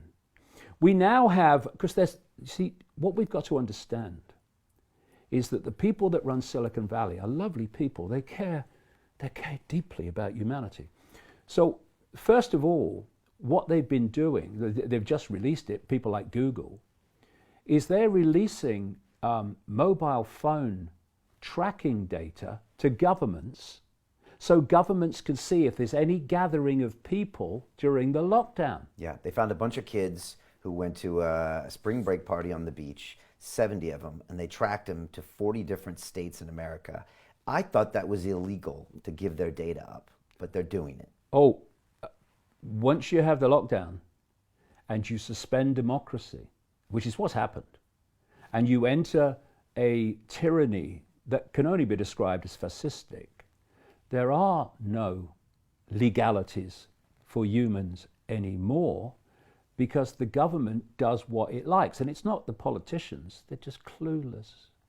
It's the dark suits behind the government that drive it. So that's only one step from the microchip, which is where they want to go, whereby they will track you wherever you go in real time, and they will say ongoing that only this amount can ever gather together, because they don't want mass protests. And they'll know if you do, because they'll be tracking you. Now let's go to China. I've been saying in the books and talks for decades that if you want to see what they plan for the West tomorrow, look at China today. So in China, you have a situation. This is where what we've just been talking about is planned to go in the West, whereby there are millions of face recognition cameras. The Metropolitan Police have just introduced face recognition cameras. See, in China, you've got an open tyranny, and so this is what's happening. In the West, it's, oh no, it's not a tyranny, we're just doing it because it's good, right? They have to do it slower. But now they've suspended democracy, they can do it faster, so they're rolling out all this 5G, for instance. And so in China, you've got millions of face recognition cameras which are constantly tracking the population in real time. You are a number, brackets see George Orwell, see Aldous Huxley. And I've seen documentaries where they've sent someone out on the streets of China to see how long it would take to find him. Minutes, found you. And what happens is that these face recognition cameras everywhere are, through AI, they're logging your behavior. And what you do is you get social credits. You're being a good boy and girl if you behave the way the government wants. If you don't, those credits are taken away. And when you reach a certain level of credits taken away, then you start to hit consequences. Like there are millions and millions of people in China who, through not behaving as the government wants, are now banned from flying or banned from even going on a train. And this is what is planned. It's total and utter control. And this COVID-19 scam hoax has been designed to create in very fast time the very global centralization of power that we have, or I have been highlighting for 30 years was coming. And how did I know that? Because if you are willing to put in the hours and the sweat day after day after day, and suspend your that can't be true mind, you can uncover this conspiracy and you can uncover what is planned, because this is not put together in days or even decades. Question: how did Aldous Huxley with Brave New World in 1932, why was he so bloody accurate on where the world is going now? Why was George Orwell so accurate with his book 1984, published in 1948, when he, like Huxley in his own way, were describing technology like telescreens? We now call them smart TVs, although the smart TVs today are nothing like what the telescreens are meant to be, where you constantly watched in your own home. How did people like Orwell, Eric Blair, his real name, how did he know this technology was coming when it didn't exist? How did a man called Dr. Richard Day, who was an executive of the Rockefeller organization Planned Parenthood, which came out of the eugenics movement, how did he know, I've quoted him at length in my books, in 1969, that the internet was coming. You look at what this Dr. Richard Day said in a presentation to pediatricians in Pittsburgh, Pennsylvania in 1969, what was going to happen in the world, and it is extraordinary, not just in theme, in fine detail. One of the things that he told them that night, we're going to make boys and girls the same. None of this is by accident, it's all by design. And he described the internet, it was supposed to have been invented in the 1980s, he described it in 1969. He described mass migrations of people into Europe in 1969, that it was coming, and why. So how do they know this? Because there is a long planned agenda for humanity leading to total and utter control through AI and control of the human mind and perception. And it's going step by step by step by step. It's what I call the totalitarian tiptoe. You go in steps, and each step is promoted as unconnected to the other steps until you get down the line, you look back and you see where all the apparently but not unconnected steps have taken you in a very clear and obvious direction. So if you are an insider, like Day was, and by the way, before I leave that point, he was an executive of Planned Parenthood, which came out of the eugenics movement and was created by the Rockefeller family. Bill Gates' father was head of the Planned Parenthood and a supporter of Malthus, the eugenicist, as was, he admits himself, in my earlier days, yeah, right, Bill Gates. And so these organizations keep coming up again and again in relation to all these different people because they're all bloody connected. So if you're an insider like Day, you know what's coming.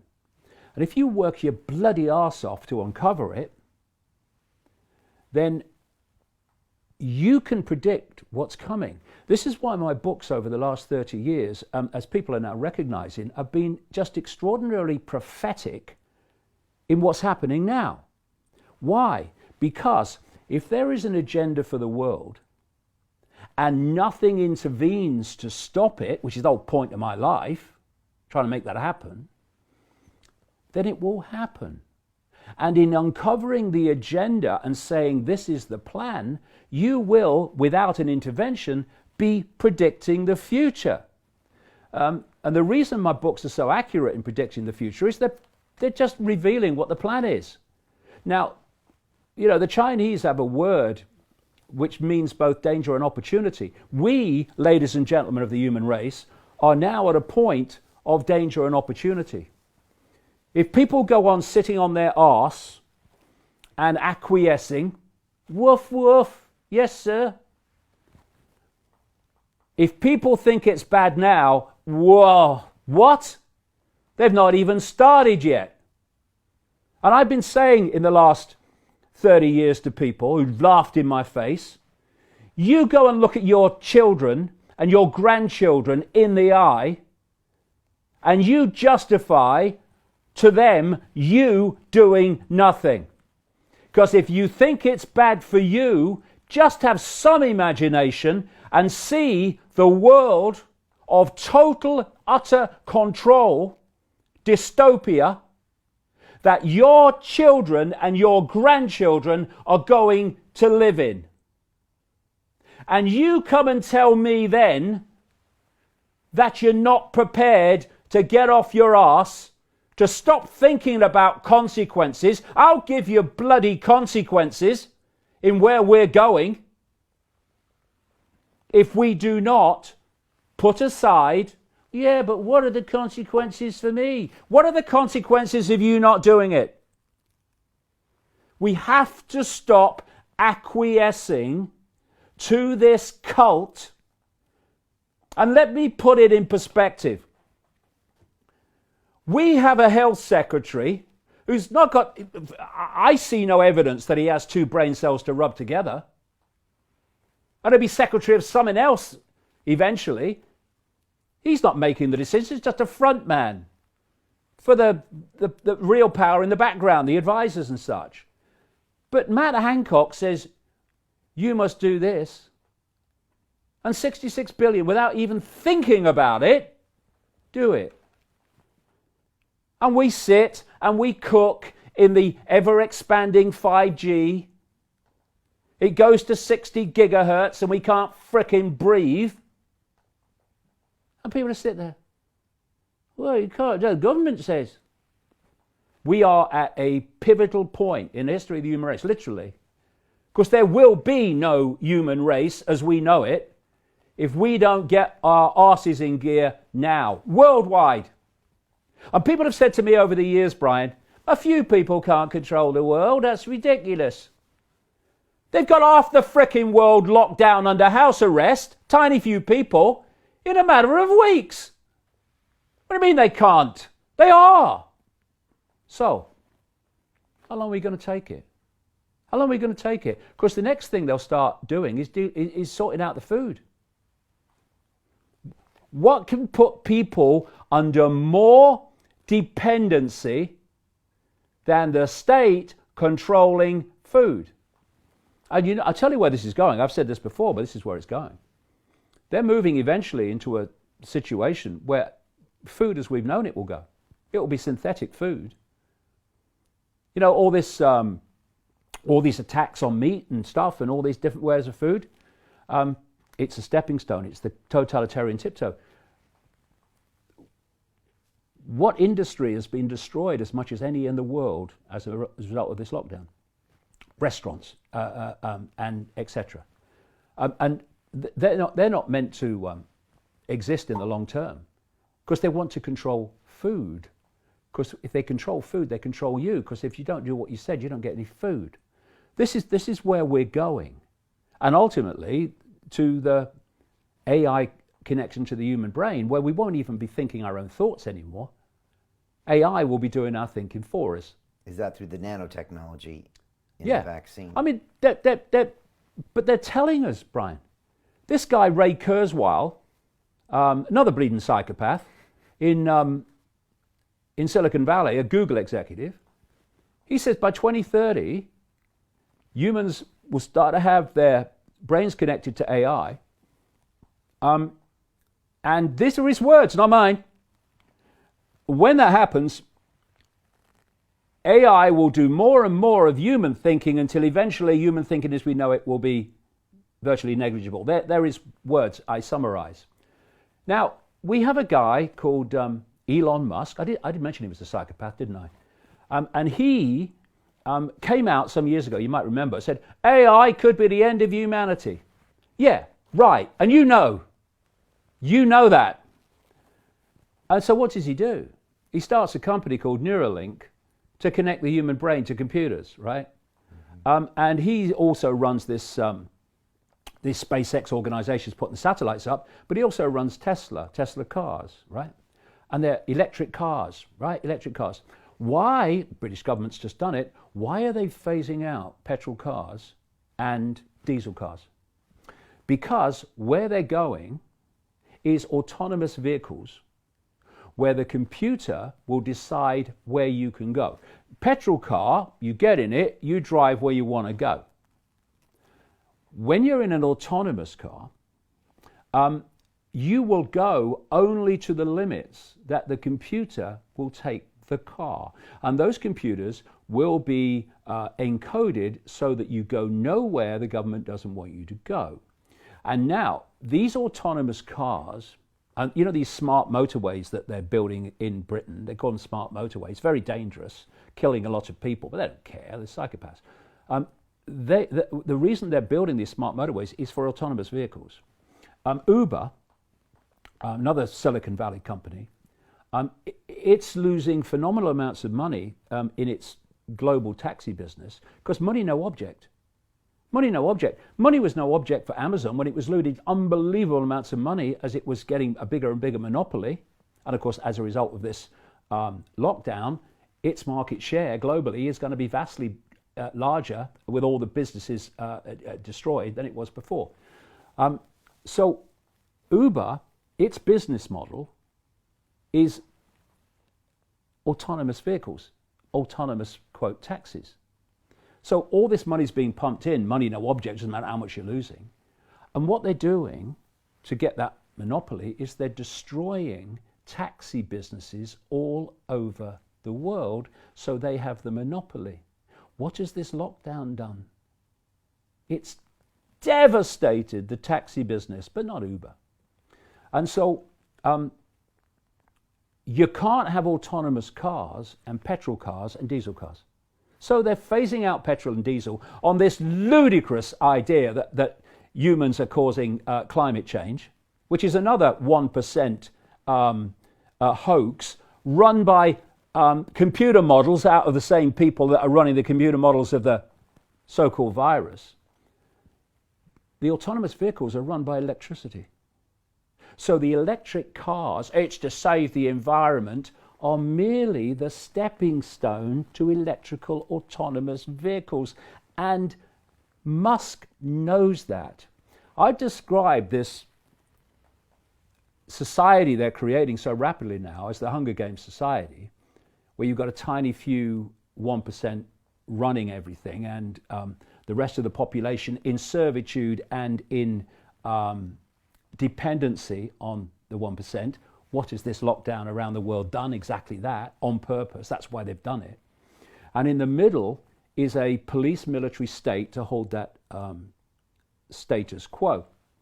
You need to explain what that's done economically as well, and Yeah. how that links to the universal basic income. See, that Hunger Games society I've just described is not possible while vast numbers of the population have independent income. You can't crash people into this poverty-stricken, deprived masses, which is what this Hunger Games society is supposed to be, if people have independent income and businesses and stuff like that, because they've got the money not to fall there. So what they've done is they've destroyed all those businesses and all that employment. Many of them will never open again. And what have they done? They've created mass global dependency on the state. And if you take this state, and this state, and this state, and this state, and you go to the next level, you have the cult that's orchestrating the whole frickin' thing. The stimulus packages. And once they just passed one in the States, 2 trillion to 6 trillion, now they want to do another one, and another one. And what that's going to do is destroy governments economically.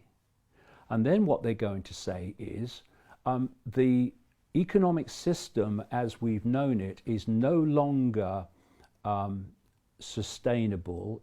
It is no longer possible for it to survive. So what we're going to do, because we care so deeply about the human race, is to bring in a whole new economic system, which will all be based on a digital currency, what I've been predicting in my book since about 1993.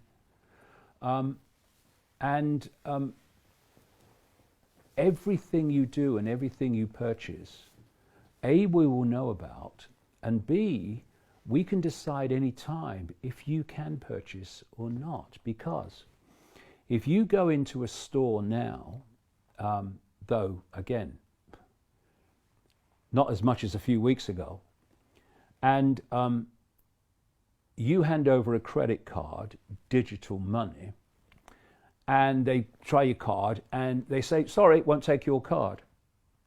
Computer won't take your card. So, okay, I'll pay cash then. So when there's no cash, and note, because this virus scam ticks every box for this cult. Everything I've said they want, they are justifying by this, what's happening. They're saying money's dangerous because you could catch the virus from it. Brackets, bollocks. And so, you know, people that used to take cash are not taking cash anymore because I might catch the bleeding virus, right? And you've got the people, the company that's running the ATMs actually came out about 3-4 days ago and said by the end of the summer cash could be finished because of the virus, right? So, and the UK just introduced plastic cash, which probably holds the virus longer. Yeah, well, I mean, it's nothing to do with health. It's all about control. I mean, it's just such crap. Anyway, so when cash is gone, which is the idea, and you only have digital money, and what it's planned to be is everything on your microchip. See, totalitarian tiptoe, step, step, step, step. They've now gone to your phone. They've gone from your cash, they've gone now from your credit card, and they've gone to your phone. So now it's digital, phone, everything on the phone. And that phone becomes the microchip. It's only one step away now. It's all in my books in the 90s. And so you go into a store and you pay with your chip or your whatever. And they say, sorry, the computer won't take your card. Or they won't take your digital money.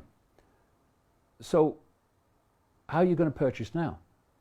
You ain't. And dissidents of this system, of which I will be one to my last frickin' breath,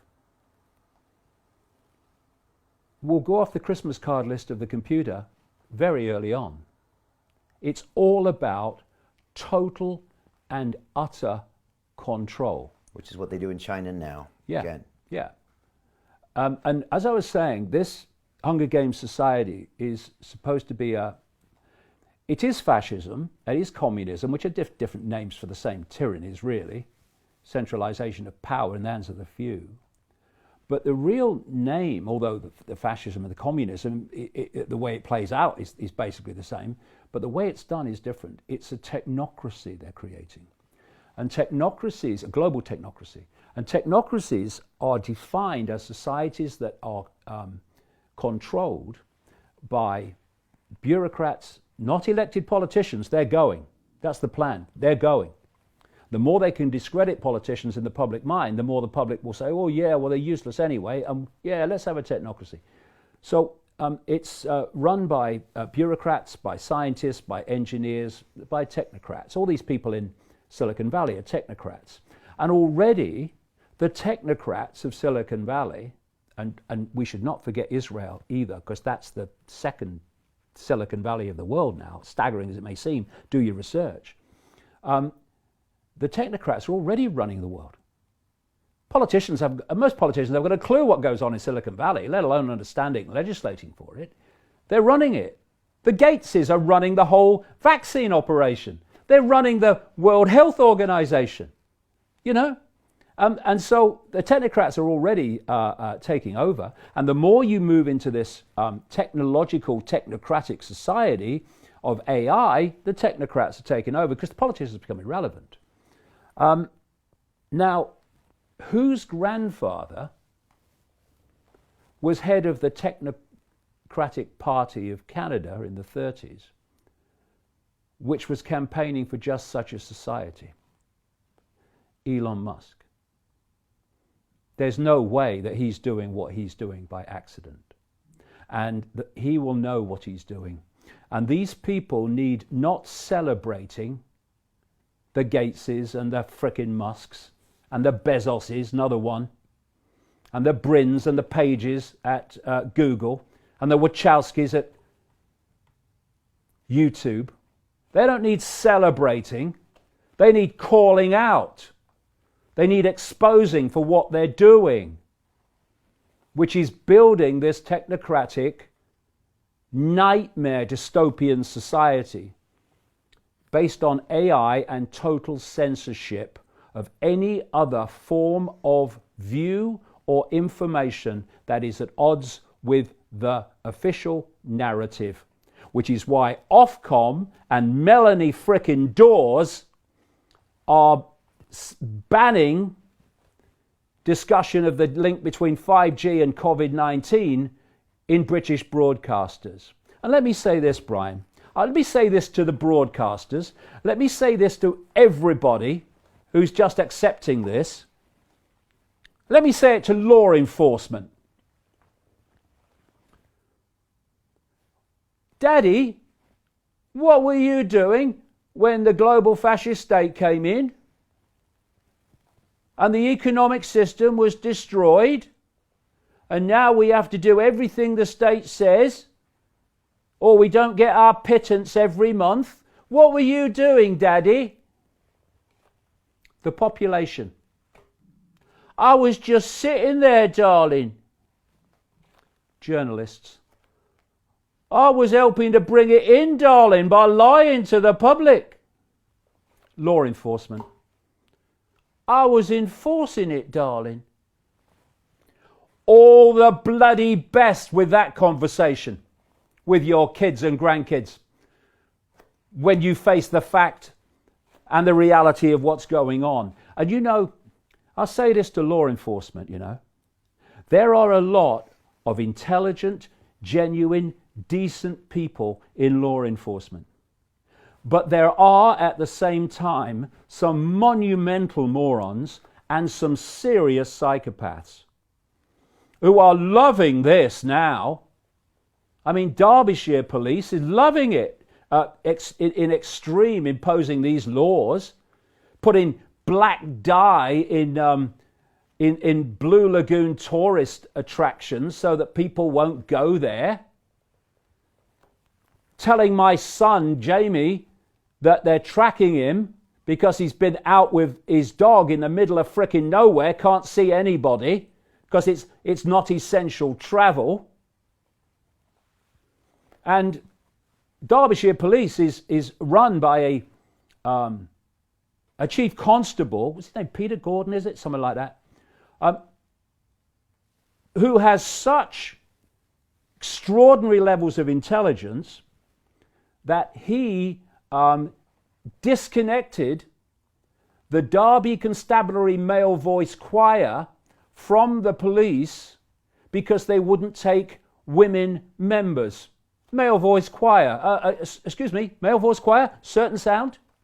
They refused, so he got rid of he disconnected them. And he has been overseeing Derby police, who have been imposing this lockdown in extremis. I say to the decent, intelligent, genuine police law enforcement people in this country, your children and your grandchildren are going to have to live in the world you are enforcing. Same with the military. Oh, come and fight for your country and we'll let your family back at the barracks in Britain live in total shite accommodation because we care about you. You're enforcing laws not to protect the public, but to protect and enforce the will of a cult that makes psychopaths look like Mother Teresa. What are you doing? Look your children in the eye. Look your grandchildren in the eye. And tell me that you're going to go on enforcing a fascist tyranny that is going to ensnare those kids as much as anyone else's. Take your uniform off. Leave the force. Now tell me how you feel about what you did before. Now you are subject to what you were doing before. You can't appeal to the psychopaths. You can't appeal to the morons in uniform. But we can appeal to the very large number of decent, caring, genuine people in the law enforcement. What are you doing enforcing fascism? We're at a point in the road here. What do the rest of us do, David? What do we do? It's not for me to tell people what to do. It's for me to point out the consequences of sitting on your arse, letting a handful of psychopaths and idiots, because that's the dynamic, destroy your future, destroy your livelihood, destroy your kids' future and your grandkids' future. You go on sitting on your arse, and that is an absolute gimme. What have you got to lose? What is there to lose? Most people have lost everything anyway. So what you got to lose? You know, well, I said this before in our chat 2 weeks ago, but if you are faced with an army coming at you. If you've got somewhere to run, you likely run. Army, symbolic of this frickin' cult and all its agencies. But when you end up in a canyon and there's only one way out and that army's coming through that way out, well, what are you going to do? There's nowhere to run. So you stand up, you say, we're not having this. We're not having this. You want me to do this? You want me to do that? Well, I ain't doing it. Because when you've got nowhere to run, you've got nowhere to lose. And you know what's happened as a result of this lockdown? Humanity has nowhere to run anymore. So what are you gonna do? Are you just gonna take it? You're gonna let the tiny few do this to you? Or are you gonna say, I'm not having it? And I'll tell you what I do. I go out whenever I frickin' like, right? Whenever I choose. And I don't go near anybody, because although I say they're buying a monumental lie, I respect their right and their belief that they're in some kind of frickin' danger.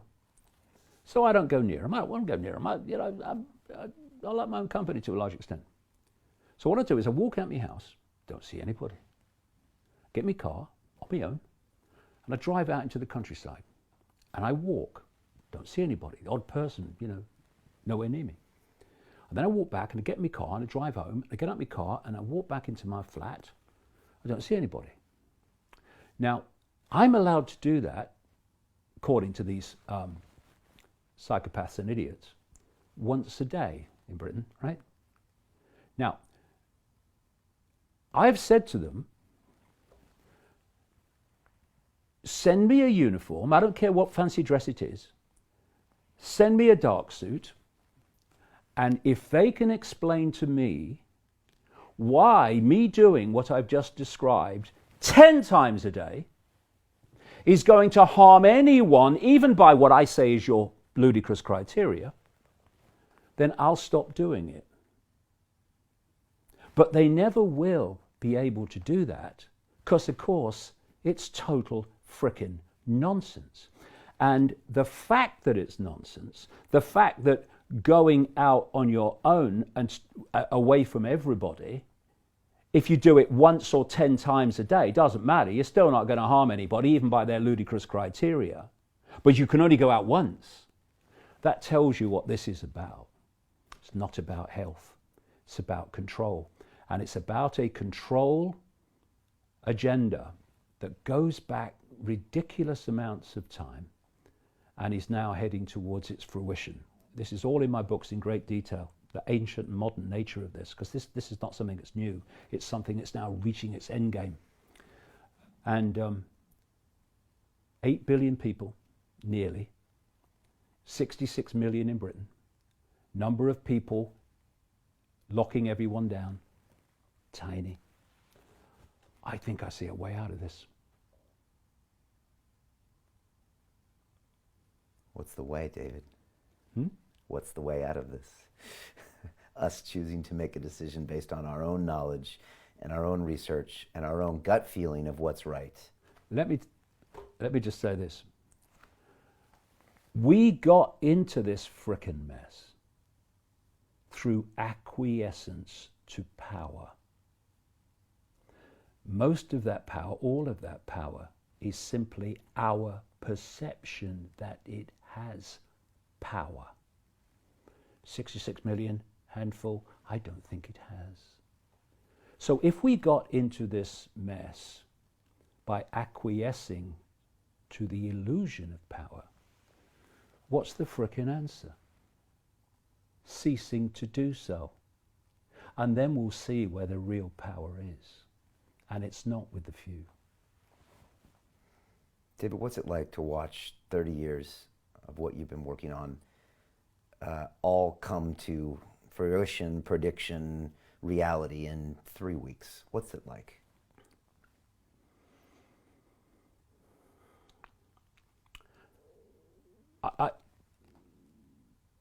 I don't give myself the time to be frustrated, because that's just drains your energy. So I just get on with it. And I see silver linings in every cloud. I've been aware, Brian, all the way through this 30 years, as all the laughter and the ridicule and the abuse, that it had to get real bad before enough minds were focused on the fact that this world is not like they thought it was, and it's not run by the forces they thought it was. So I see this not just as a danger, it's certainly that. I see it as a wonderful opportunity. Because people, there will be some, of course, because they've allowed themselves, they don't have to be, they've allowed themselves to become software programs, press enter people, I call them, who simply have denied themselves the capacity for free thought. But there are a lot of people whose perceptions of the world will have changed in the last 3 weeks. They will have realized that they can't just wave away the idea that a few people are running the world to a very malevolent end, because they're watching it unfold in front of their eyes. And we will see in the weeks to come what impact that mass realization of what we're dealing with and what this world is will have in its impact upon what people do and how people cease to acquiesce to power, or the perception of power, because that's all it is. We are in a position here where this could be the turning point when humanity got off its frickin' knees. Some 7 million people watched our last episode, David. I'm sure tens of millions will watch this. Apparently our last episode is going to be broadcast on a television station in this country and be promoted in a mainstream newspaper with nearly 1 million circulation. People are listening. They're tuning in. Does this give you hope? Oh, of course. And it's not about me, it's about the information, it's about the realization of the reality that we're experiencing behind the smoke screens and the illusions that we're given and told to believe in. So, you know, in the old Yellow Brick Road, Wizard of Oz, they seem to be dealing with an all-powerful force. And when they looked behind the curtain, it was an old bloke who had no power at all. And this cult expresses its power by persuading the target population that it has power. Its power is in our acquiescence to that illusion of power. We now have the chance to break the spell, to break the mind spell and see behind the curtain. And what we'll find is something that's not powerful at all once we stop acquiescing to it. And that's where it's where I want things to go, but it's also where I know things can go. Because in the last few weeks, worldwide, that spell has been broken. And at the same time, this cult has broken cover. It's walked into the room where we can see it. And you know what's happened? The frickin' door has clicked behind it. And we're now in a different game. And I tell you this, I have tracked these people, this cult, for 30 years full time. And I've seen what they do, and I've seen how they act, and I've seen their staggering, shocking levels of psychopathy. And you know what? I don't fear them one smear, because I am more powerful than they are, and they frickin' know it. I ain't come here to fail, and I frickin' won't. Why are you more powerful than they are, David? Why? Because I have levels of consciousness, and everybody watching this program has those same levels of consciousness if they will only open their minds to it. It's theirs, it's their right, it's their true self. Whereas this cult is so limited in its perception, in its ability to make things happen. You see, what they've done, because they are so limited, I promise you they are so limited, the only way they can control humanity is to put humanity in a smaller box than they're in. That's how they've done it. And when humanity steps out of the box and realizes its true identity, which is a state of infinite awareness, which these pillocks aren't, then they're in a box. We are expanded consciousness well beyond the box. And they become powerless to that.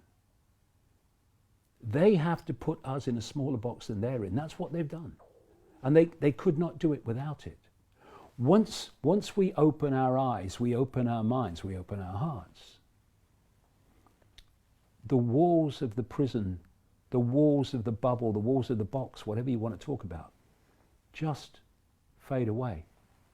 And we become the true power that we really are. All of us. Yes, you, Ethel, on the checkout. You as well. All of us. And the way they have controlled us is by blocking out that expansion of true self and locked us away in a bubble where we perceive everything only through the five senses. We self-identify with labels. We self-identify with our life stories and our race and our sexuality and all that stuff. They're just experiences. And they keep us in the bubble when we think that's the I. And that's, so we're in the bubble, they're in a slightly bigger bubble, and so they control.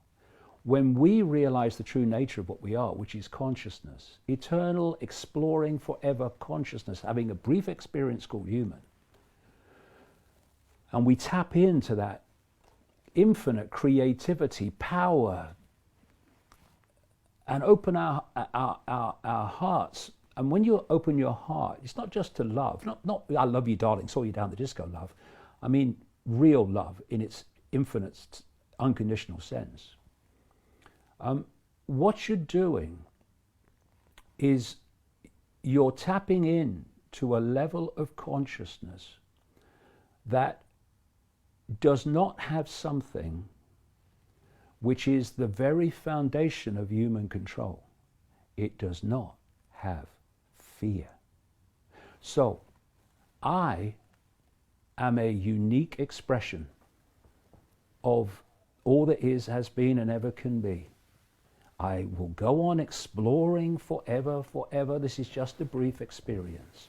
What is there to fear? Nothing.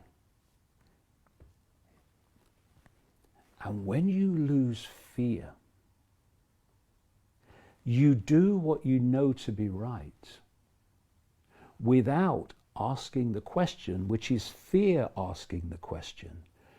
This is what I know I need to do, but what are the consequences for me? It's asking about the consequences, which is fear asking the question, that leads to people not doing what they know to be right. Once you open that and you go beyond fear, then you don't ask about consequences. You just do what you know to be right. And you know something? This cult is terrified of that. It's terrified of fearless people because fear is its currency of control. And if people are not fearful, it has lost its currency of control. And that's why I have more power than they have. Because you know something? They are consumed by fear. And their biggest fear, because it's over then, is humanity awakening to what the frickin' hell is really going on and who is really in control. They can only control by their target population being in ignorance of that. Once we realize their game is over, and that's why I have more power than them, and they frickin' know it, and all of us have more powerful than them. Put aside fear. Stop asking about consequences, and you will see where the real power is. And it's not with these psychopaths. Mm-hmm. It seems so clear. It seems so obvious what you just said, David. But fear paralyzes so many people because they're worried about all these consequences from the postage stamp mentality that you've been talking about for 30 years. And so there's all the reasons why they shouldn't do what they should do, and then that stops them. But they are this close. That's close. To opening it up and saying, what do you got? You've got nothing. I've got nothing to be scared of because I am here as an infinite being in infinite consciousness. So bring it. And then we'll realize that they have no power. Ask one question, if you need to. Fear will ask it. What are the consequences of me not taking this shit anymore? Okay. Ask another question. What are the consequences of me taking it? And I'll tell you now, the consequences of taking it are infinitely greater than not taking it. So when people let go of fear, including the fear of death, which freezes so many people. Fear of death, there is no death. It's just a transfer of point of attention. That's what death is. That's all. We're infinite awareness. Once you let go of fear, what can stop you, control you, impose its will upon you now? Because it's done through fear, and when you have no fear, it can't do it. So, bring it on. You don't frighten me. And you know something? You never frickin' will. For some reason, I'm having a flashback to an old episode of Star Trek, David. The one with William Shatner, the original ones. And there was this alien entity that was terrorizing the Starship Enterprise. And it fed off their own hate and fear of each other. And when Captain Kirk realized this at the very last scene, he said, oh, that's what they're feeding off. And they all started laughing, and they all started being joyful. And the entities literally died in front of their eyes. And they saw they were these tiny, little, insignificant insects, and they ran away. Well, if people read my books, when I go into the deep level of what's behind this cult, that is so close to the truth of what's going on. If we go deeper into deeper levels, exactly what is going on. And the greatest thing apart from fear is they have to divide and rule us. So they divide us on race and sexuality and political view and all the rest of it. And if we could just find the peace to be at peace with others having a different view to us, those fault lines would fall. And we would start to see that whether you are a Jew or a Muslim or a transgender or black, white, whatever, these are just different experiences of the same infinite state of awareness. They're just different points of attention in the same state of awareness. We are each other. And the key is you believe what you want to believe, but don't seek to impose it on anyone else. I don't care what people believe. I don't care what they think or what their views are. I only care when they seek to impose them on other people. That's when the problem starts. So why can't I sit with a Muslim and a Jew and a Christian and a Hindu and disagree with their belief systems, because don't buy any of them, and yet we just have a friendly chat? No need for conflict, no need for fighting. I don't agree with you. It's very interesting what you're saying, though. There's some things there, I do resonate with a bit of whatever you all say. I just don't buy the whole belief system. But anyway, let's have a cup of tea and a chat, okay? Nice to meet you. Let's have a chat again. There's no need for conflict. Conflict comes, and divide and rule comes, when each of those is trying to impose their belief on the others or me. That's when the conflict comes. One of the great things that has to happen for us to come together is people have to find peace in other people having different opinions, because we are expressions of all that is, has been, and ever can be. And what am I saying when I say that? We are expressions of all possibility, all possibility. So what the hell are we doing insisting that everyone shares a sense of the possible that we have?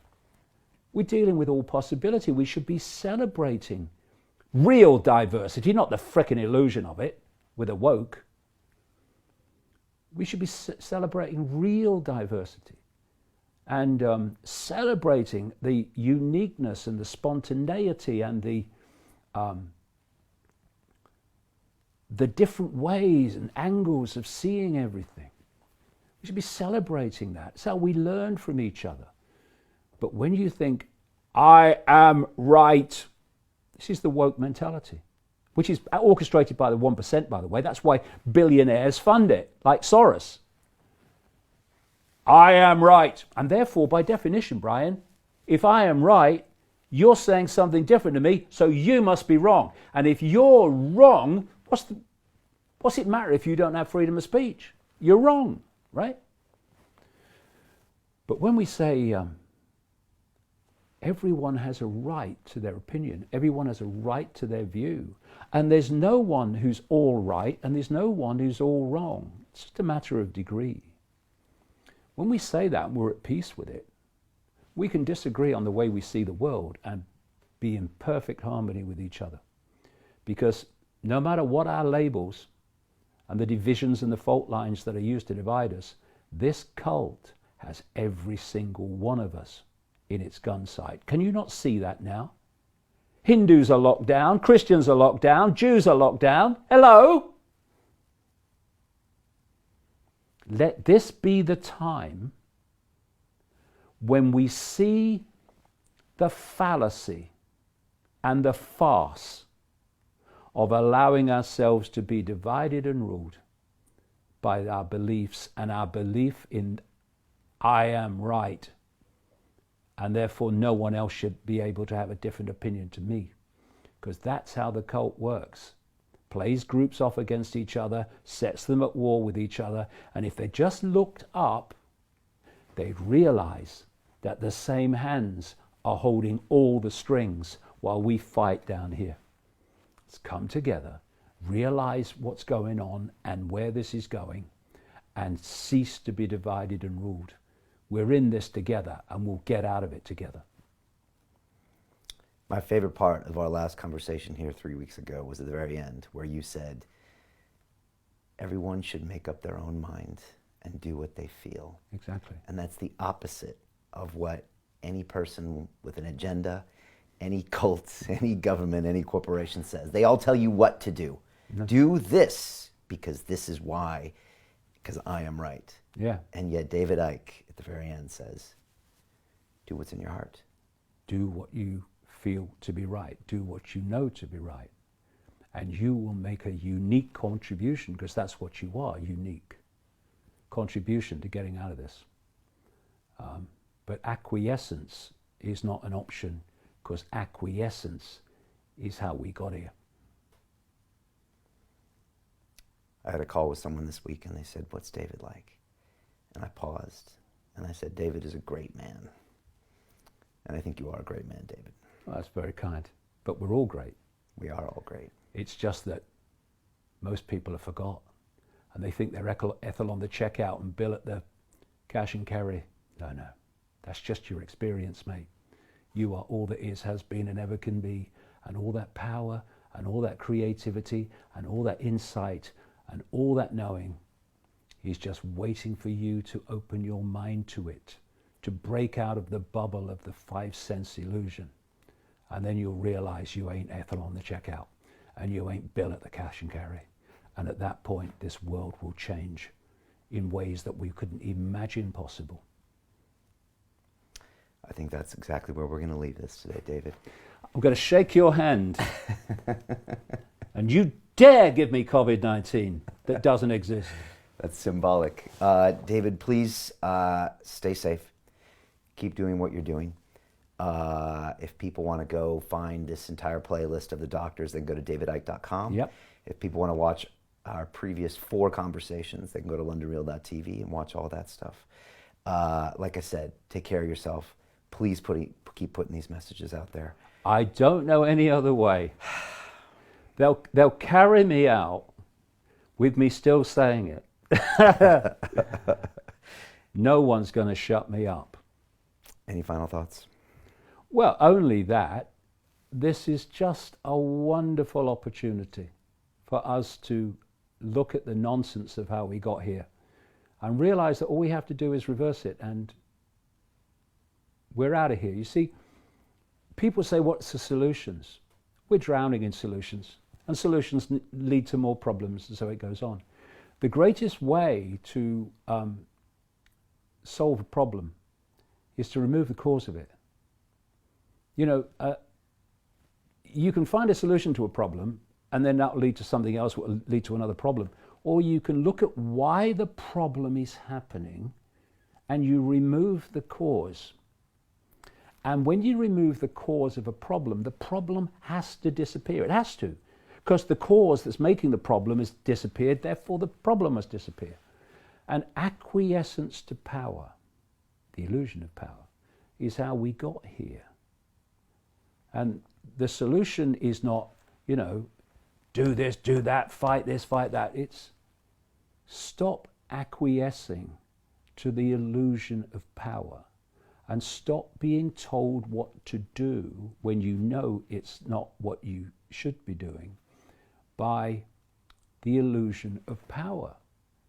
And then the problem, which is the illusion of power in others, is gone. And the world has changed, because the world today is a manifestation of acquiescence to power. That's all it is. Never more extreme than it is now. Remove that cause and the problem disappears, and it will be the cult that will be queuing to mass buy the toilet paper. I look forward to that reality. David, until next time, who knows, it could be sooner than later. Yeah. But thank you so much. Whatever. Yeah. And I want to thank everybody for watching. And until next time, thanks for another incredible conversation. Cheers, Brian. You're great. Right. You're great. Great interviewer, mate. Thanks, David. All right. We're out. Bye. At London Real, we believe that individual transformation can change the world. Join us and start your journey today.